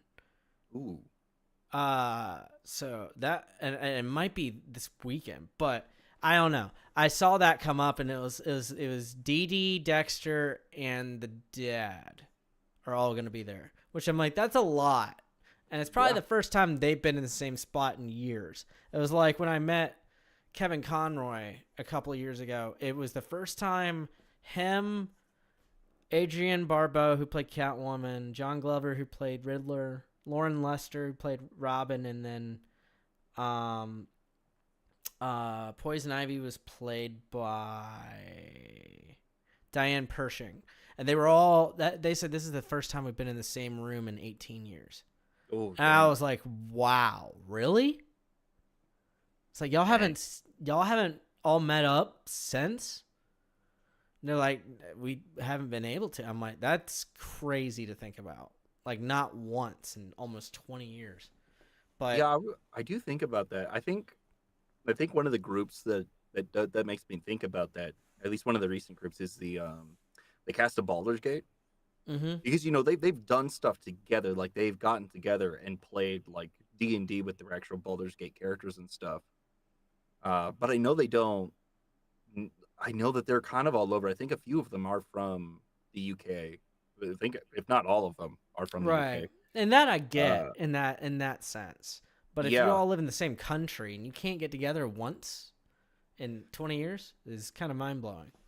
It is. It's mind blowing, but it's also kind of one of those things where, it's like, one, that job, being a voice actor, you can do your job remotely, Mm-hmm. and it's like, two, it's like, well, as big a name as they are, like, oh man, just like how slammed are you with work? There at is this point, that. there's which, yeah, like, Kevin and I'm sure constantly swamped. Yeah, and I'm sure, like, it's not that they don't want to. It's just, I would have to assume it's mostly more of like life obligations and then just the amount of work that they have. Yeah. Being who they are and just having the experience that they have in the industry. Just being that desirable. I have to assume that it just kind of gets really hard for people to meet up like they want. Even if they are, like, because I don't know if the majority of them lived over in California or not. Because I know, like, True. I think the biggest hubs are California, Texas, and New York. Atlanta is becoming one big time lately, especially for regular acting. It's exploding. I've seen that. Yeah, that was because of The Walking Dead. Well, that, and then Tyler Perry made his compound down there. Then you also had Cartoon Network's Adult Swim studio is down there. Oh, is it? I did not know. Yes, that. yes. That's cool. And then they also had the studio that made Archers down there. Oh, Titmouse. Yeah. Yeah. That's actually that's so they're so small. That's someone I'd like to talk with someone from there and kind of just see the range of craziness that went into that entire show. It would be fascinating. Yeah, I think one of the only things I remember, like, not of the show, but like about outside of the show, was I always forget his name. The voice actor for Cyril. That people would say, like, oh, you, like, are you an actual accountant because you look like an actual accountant in real life? And I never actually looked up what he looked like at all until I was watching Brooklyn Nine-Nine, because he's on that show as a lawyer. And I Mhm. looked at it and was like, oh, yeah, I can see that. And Yeah. just was like, I see it. Yeah, yeah. Yeah. I believe you're an accountant. Well, it's like H. John Benjamin was on Parks and Rec as a lawyer, and I heard the voice. I knew exactly who it was the second I heard his voice. Because I remembered him first from Home Movies. I'd watched that as a kid, even though I shouldn't have. But it was hilarious, and it reminded me of that one cool coach you would always have at school that was like on the same level as all of y'all, and you would all get along, and you could tell them whatever. Yup. And they were straight up. But yeah, he played a lawyer for like an episode or two, and then I saw him again in Wet Hot American Summer special on Netflix. He played the can of beans. He's like a counselor that got turned into a can of beans for some reason. And so you had a talking can of beans for like the whole 5 episodes. This is interesting. And then Cheryl was in Halloween Reboot as the daughter. Was she? Yeah, she was the daughter in the Halloween Reboot. 100%. Because The I heard her talk and I was like, "You're not my supervisor." That's all I could hear in my head. the recent one? Yeah. I'll have to rewatch that. I don't think I caught that. Mm-hmm. Well, she's not. You wouldn't really know it because you don't see her in a whole lot. Yeah. But her voice is just, I can't miss it. And that, and I'm trying to, and I know Aisha Tyler's been on like The View or something for like 12 years. So Yeah. I knew where she was from. And then, of course, the mom, freaking Jessica Walters, the late Jessica Walters, was on Arrested Development. Yeah. For years. And just so many names in there. I'm like, wow, how'd you get this group of people together? I don't know. It's always amazing to just kind of like, especially like for me, especially in voice acting, when I don't necessarily always think it's like the biggest, like not for nothing. Like I don't always think it's like the biggest people, acting wise in Hollywood until you get the names and you go like, oh, either I realize, oh, you've been in so much versus like, oh no, it's because you're an on-screen actor for the vast majority of your roles versus doing a bunch of voiceover stuff. And that always surprises me whenever we get actual on-screen actors as voiceover actors instead, Yeah. because it's not super common, because it's funny as it is to say, it's a completely different medium. So it's also funny to watch voice actors go to on-screen. It is a whole different beast watching it go that way versus vice versa. And Yeah. I feel like they, much like Mark Hamill, I felt like was one of the first ones that was big to transition off the screen because he was kind of tired of it and just didn't want to deal with it anymore. Yeah. And then he could just sit in a booth, make good enough money, and not have to care. Yup. And I respected all of that, and felt very inclined to believe the same from who's been doing a lot of that. Amy Poehler's done a lot of that now, from Parks and Rec, Yep. amongst other things. And Doesn't she have a show on Hulu? Is it Duncanville? If I remember correctly. might be. I'm not sure. I didn't even know that. I could be wrong. I don't think I am, because it's been a minute since I've had Hulu, but that was like one of those Hulu original like cartoons that showed up, Yeah. and I love Yes. it. It's very much Yes. like, yeah. Yes. And she also played in Inside Out, I think. Was she? I'm pretty sure she was in Inside Out. I think I only saw that movie maybe once or twice, so I don't remember it super well. Really, I don't remember all the voices super well, so I'll have to rewatch it because I know. Do you remember I The know Mighty everybody loves Bee? it. Ooh, It was very short lived. It was like 2 seasons on Nick. I want to say vaguely because I know the name. I just can't. I'm trying to like pull an actual image into my brain. You can look it up if you want. I will have to because it's just one of those things where like I know this thing, but Yeah. The Mighty Bee. Yes, I remember this now. Yeah, she played Bee in that. Yeah. I had no idea. Oh gosh, yeah, this really was short-lived, wasn't it? Mm-hmm.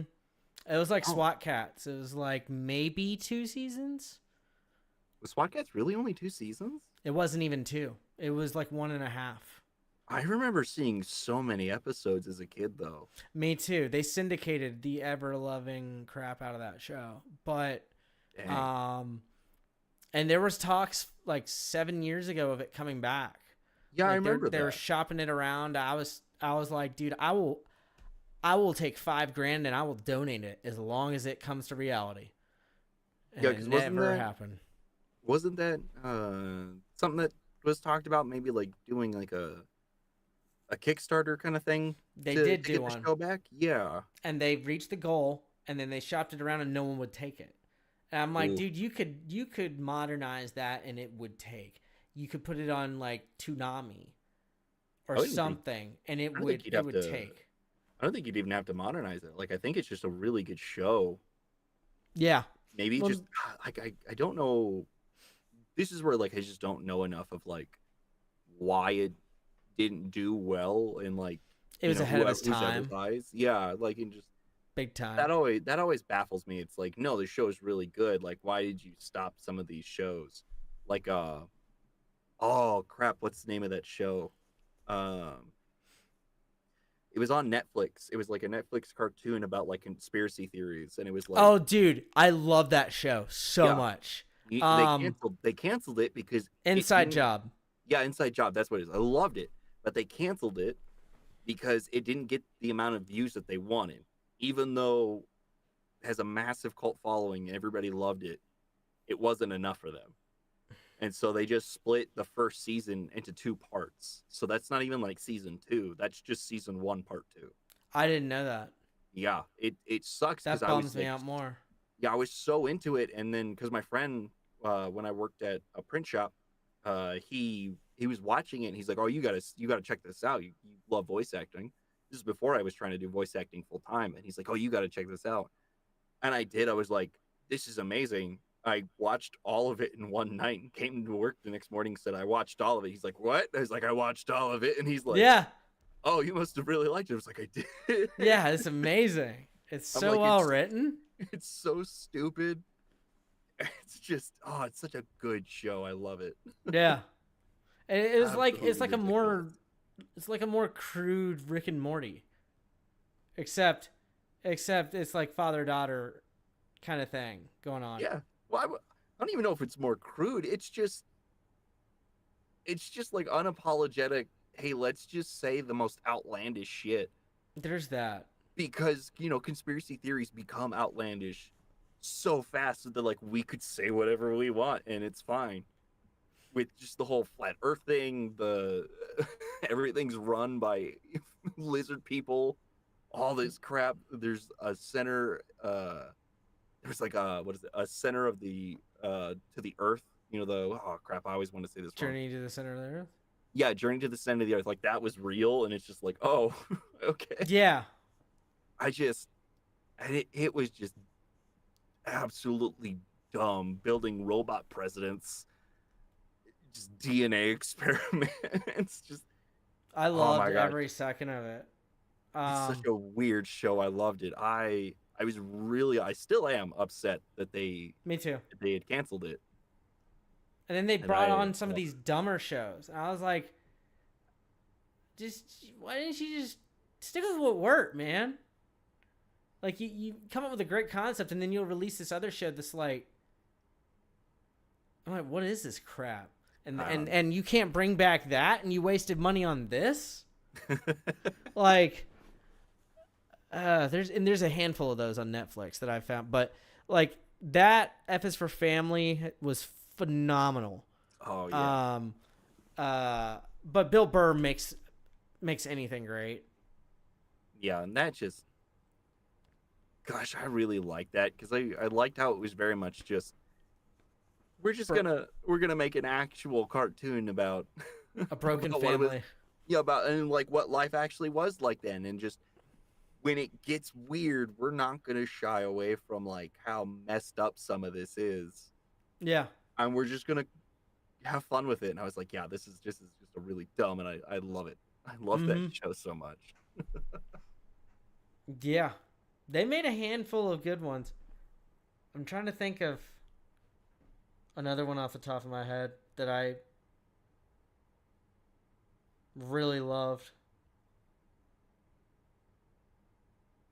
And I can't. Not off the... What was it?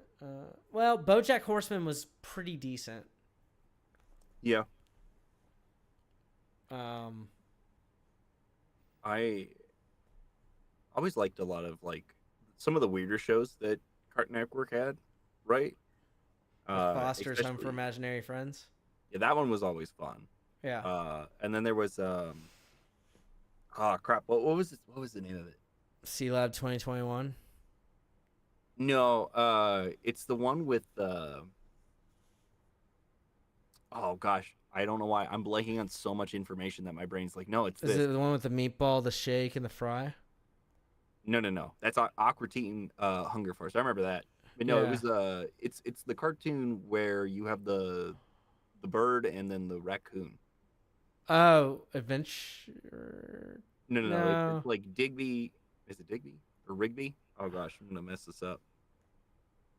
This is where I should remember things, and I just don't at all. But yeah, they're pretty much they're working for like a park, and like their boss is a gumball machine. Ah. Is this one yeah, of the newer ones? ish. It's not very new. It's older now. Hold on, let me see. I gotta see if I can look this up. Yeah. Let me. Because let me now I see need to if know.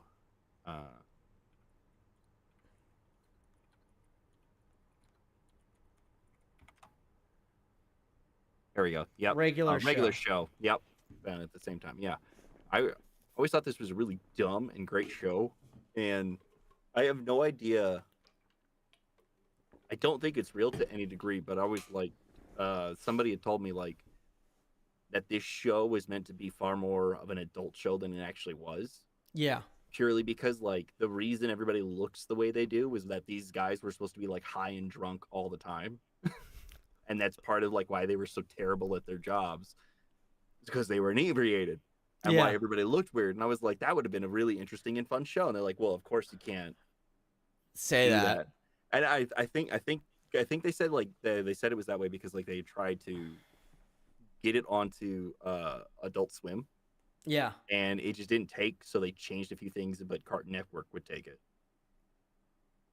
I don't Interesting. know how true that is to any degree. I kind of like that theory because of just like, because I remember like this show being very, like having some very heavy subject matters and having to just address it and like Mhm. deal with it in a very adult way that you're like, yeah, for a kid's show, this is kind of a serious subject matter, which Yeah. is just interesting. And I think I always like that when you get cartoons that they play up the fact that they are cartoons, but they'll take certain aspects of themselves very seriously. And when that gets brought up, they'll stick to it. They won't just like change it just to make it cartoonish, so to speak, you know? Yeah. I always like that. And it's just, it's such a fun show. It's really dumb, but it's really fun. I love it. There's a lot of those. Yeah. It was like, I remember, God, my mom wouldn't let me watch it ever. Well, I found ways. Sorry, Mom. Two Stupid Dogs. Mm. And I get why she didn't want me to watch it because it was in it felt like it revolved in the same direction as Beavis and Butthead in a way. Yep. And so I completely understand it. It's some of the really old stuff, like Ren and Stimpy. Yeah, and it Angry fell in that Beavers. same vein. Yeah, and And- you're just like, oh, how'd you get away with these jokes? Yeah, like Rocco's Modern Life is like Wasn't he a him and phone sex Mrs. worker? Bighead had some odd happenings, man. Wasn't Rocco a phone sex operator? He was. I was gonna say he's like, Yeah. Oh baby, Rocco, Mrs. Bighead. like it. Yeah, that is stuck in my brain. That and then the how dare you, like the purple hippopotamus that would always like slap him in the face or grab him by the neck and like throw him 300 yards.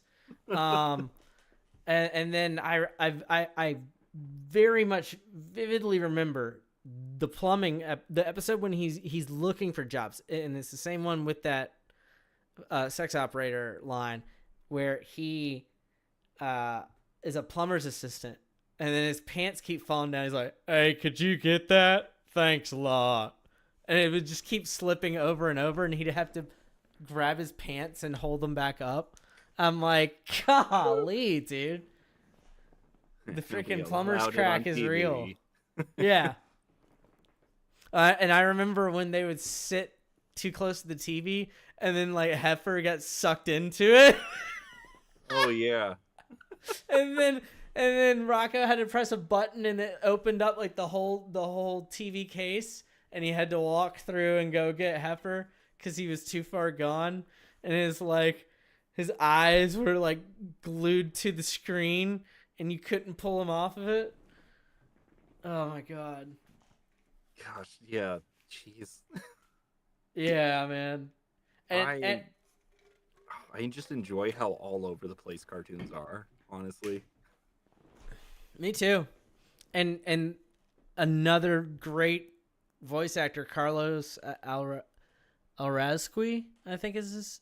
I'm probably butchering that, but he played tons of bit pieces in different shows, but that was like the one where he got a lead role, and he was a major animator for Nickelodeon Studios and did a lot of work on Angry Beavers, I think. A lot of drawing in that and several other shows on the storyboard. So that was his main shtick, but then I think he took a stab at voice acting and then did a little bit of both, and he still draws constantly to this day. Yeah. I like the weird ways that some of the biggest voice actors got their jobs. Like, Yeah. Like Steve Bloom, I think he was a janitor at the studio, and he would just mess around and talk to some of the dudes making weird noises, and they needed somebody. He just so happened to be there, and they're like, "Oh, you can do this. Come here into the booth." Did it, and that was it. Got the part. That's sick. Well, that Yeah. happened with Kevin, didn't it? Kevin was like a chef in like a hotel restaurant, and then I think that's how he got discovered. I can't remember how the interaction went, but I knew that's how they got him. Yeah. And I think Andrea Romano, if I remember correct, was having lunch or dinner at that restaurant, and then liked his voice, and then brought him in for like the Batman, and the rest was history. Yeah. Now everybody attempts that for Batman because it is that's him. Batman. Yeah. Yeah, Like you can't forget this. No. You cannot forget that. I not for nothing on any of the live Batmans or anything. Kevin will always be Batman. To Yeah, me. just that like is, Mark Hamill, always gonna be the Joker. yup. Him and Always Heath be. Ledger. Yeah, they will always be it. Mm-hmm. It's just iconic. You can't. I can't say that they're that there's no way that I would ever replace them with anybody. ever. Nah, me neither, man. And I couldn't even think of anyone to do that with. There's a couple that could get close, but it wouldn't be the same character. And I liked them so much. I really thought they were gonna get a live action at some point. I thought they would have done it. And like I was telling you with the reboot of SWAT Cats, reason I was talking with Lauren Lester when I was at Comic-Con, and I was asking him, be like, hey man, I mean, not for nothing, I'm pretty sure this has been beaten into your brain. If not, you've been thinking it yourself, but why hasn't it happened by now? I was like, there's so many fans that would love to see a comeback of the animated series. Why not now? Like while y'all are still here, everyone's still here, at least for the most part. You can fill in a couple of the other minor roles, but your major pieces are still here. He's like, I have badgered them until I've been red in the face, and he said they don't want to do it. They don't want to bring it back.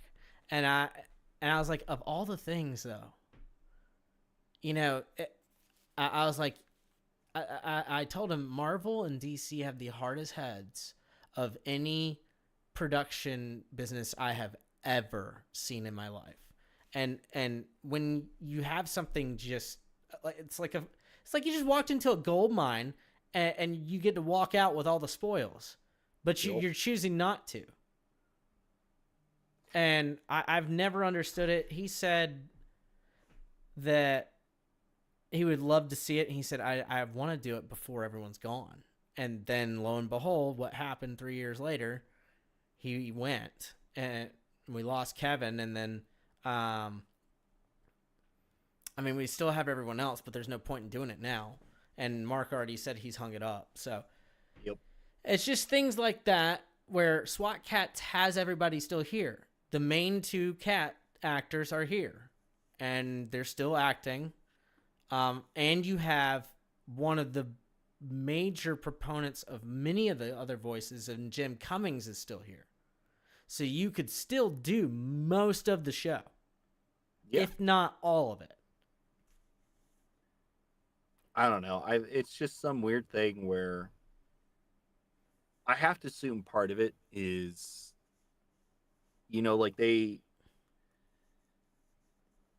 part of it might be that they want to, and they understand that there's a following for this, but either they don't see the following being big enough, and the fact that they'd have to garner a completely new audience as well. Right. Because, they can't, not for nothing, they can't rely on the old audience alone. You just correct. It wouldn't be feasibly possible, especially considering how old it is. It's like, all right, well, they're about years my age now. We're talking about a bunch of adults stopping and watching what is essentially a Saturday morning cartoon. While we would probably do it, slap it on, let's shits and giggles, like Hulu and something, we'd probably do it. But it still becomes that problem of the amount of cost it is, plus you want to garner a new audience and you want longevity out of it. I can understand why they'd be hesitant and would say no because it's the easy choice. I still don't think it's the right choice because I think some of these it's no, but they were good then. They could be just as good, if not better now, because now you have at least enough people who are old enough to know what this is. And, people our age would have kids and they go, no, you're going to watch this with me. And they would bring in a whole new audience as well.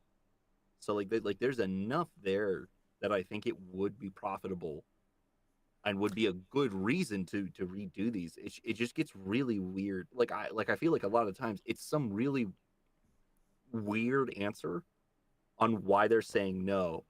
Right.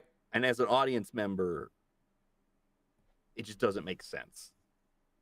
No. The weird reasons don't make sense. Even if I have to sit here and go, even as an actor, I can understand to a degree, but sometimes it's a really dumb thing to hear. It's why is that your reasoning for no? That feels very negligible. That feels like it shouldn't be your reason to say no, we won't bring this show back, despite such a large cult following that has come Right. about because of this. We think there's too much of a disconnect. Well, then make the connection.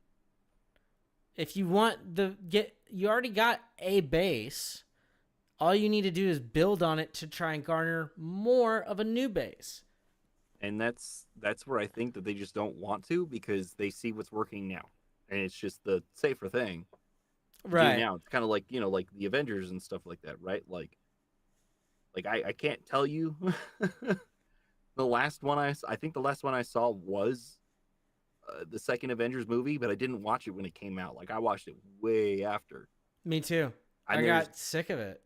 Yeah, like there's so many, and like one of my friends, he even brought up like a good point on like why he doesn't care.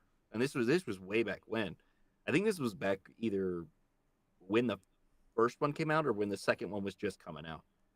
And he was telling me, he's like, I honestly can't bring myself to care, because they're starting to write these movies where you can't just watch them by themselves. You have to know what's happening in every other movie to get the little things that are happening in this movie. So he's like, you can watch Iron Man and be fine. You could watch the, Captain America and be fine. But if you're going to go watch Ant-Man or, Black Panther or anything like that, they've got things that are intrinsically tied to the Avengers movie. Like they've got things revolving around this. Mm-hmm. So you can't just watch them and not know what's happening. That's where I got confused with Endgame and Spider-Man, because I didn't watch any of them. Yeah. And then I was like, what is happening? I didn't even watch. I didn't realize maybe it was the second Ant-Man. I remember watching the first Ant-Man movie. I guess there was a second one that I didn't realize had come out, or maybe the Quantum something. Yeah, and then go watch the second Avengers, and he's having this conversation. I was like, whoa, wait, what happened? And it's all about the second Ant-Man movie. And I was like, I didn't watch that. Am I missing something? And then come find out, even in, was it No Way Home? Spider-Man No Way Home? The one where he messes with the other worlds, that they even make a reference to that quantum realm or whatever it is in that movie. And I was like, what? Why? No, just talking about Spider-Man. I only care about Spider-Man. I want to cry when I see Tobey Maguire on screen. Yeah. Because I want to feel how broken my heart is for seeing that, and glad that I don't have to watch whatever happened to him in the third movie. Yeah. Because that will just be the most embarrassing thing in the world. But I don't know. I love it.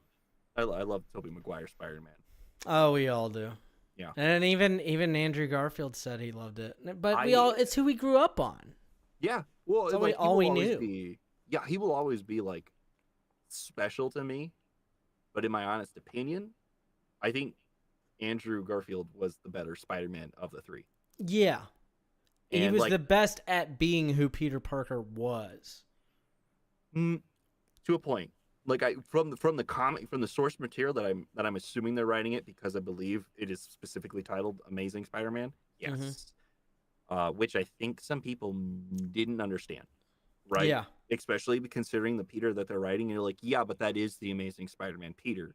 Like, not quite as nerdy as you'd think he should be, but that is still Amazing Spider-Man Peter. I think, nothing on Tom. I think he's a phenomenal actor. I think he does a fantastic Peter. I don't care for his Spider-Man. Yeah, I'm not a big fan of that.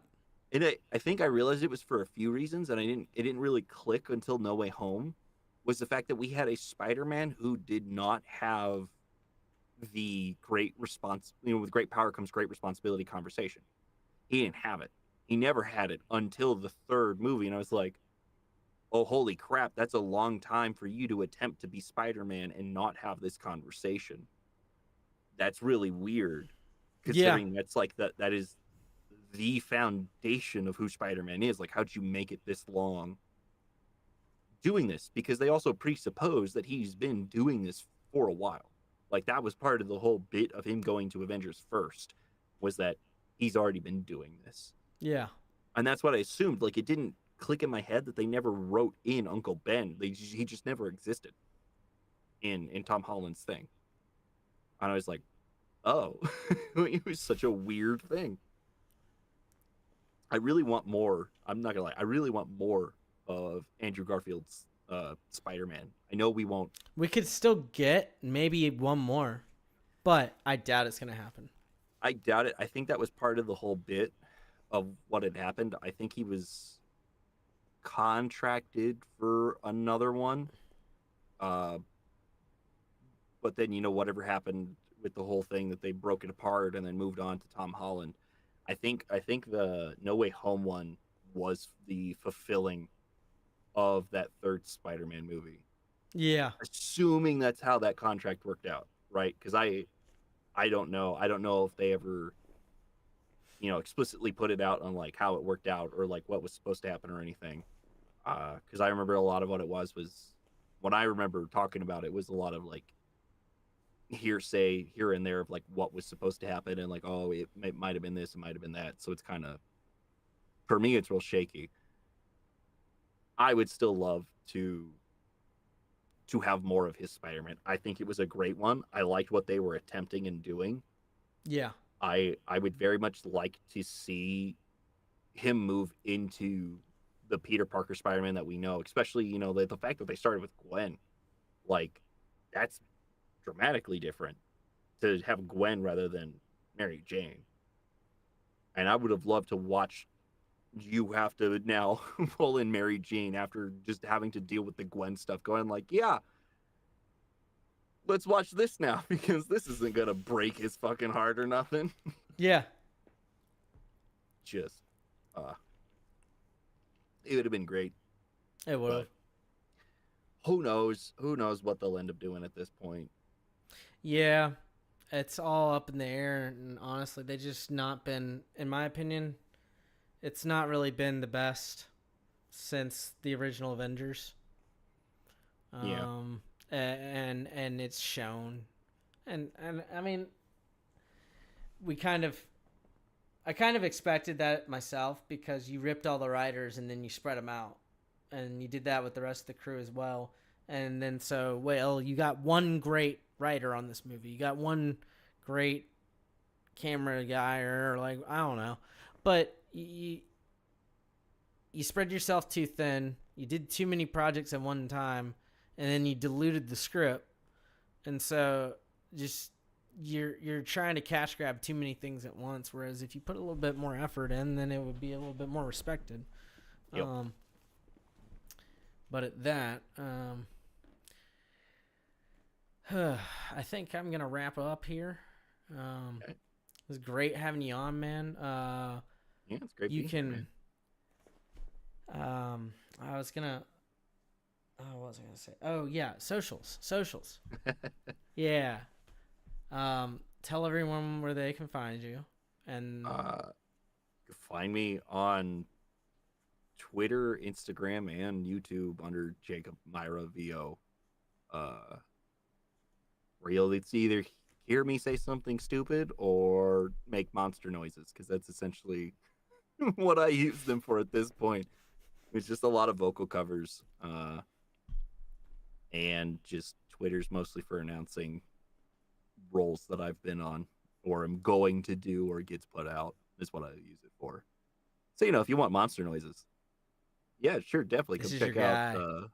Come check out the weird noises that I make, and then we'll tell you that any and everybody can do it because it's not super hard. this is true. You can do a lot of stuff that I've never seen, and I never knew was achievable or thought it was modified and not doable by a normal human being. Nah, everybody can do it. Just takes time and practice. That's it. Truth. Well, appreciate you coming on, man. I'll have to have you on again sometime soon. Definitely, man. Guys, feel free to follow the podcast, Drawn to Film, on Instagram, YouTube, Spotify, and X. It's all the same. You just add the @ symbol in front of the YouTube. And you can go ahead and click below and subscribe to the channel. I'd greatly appreciate that. Until next time, guys, I will put up an announcement for whenever we're having our next podcast. And until then, I will see you guys later. Appreciate you coming on, man. Always a Thanks for pleasure. having me. Y'all have a great night, and thanks for watching. See ya.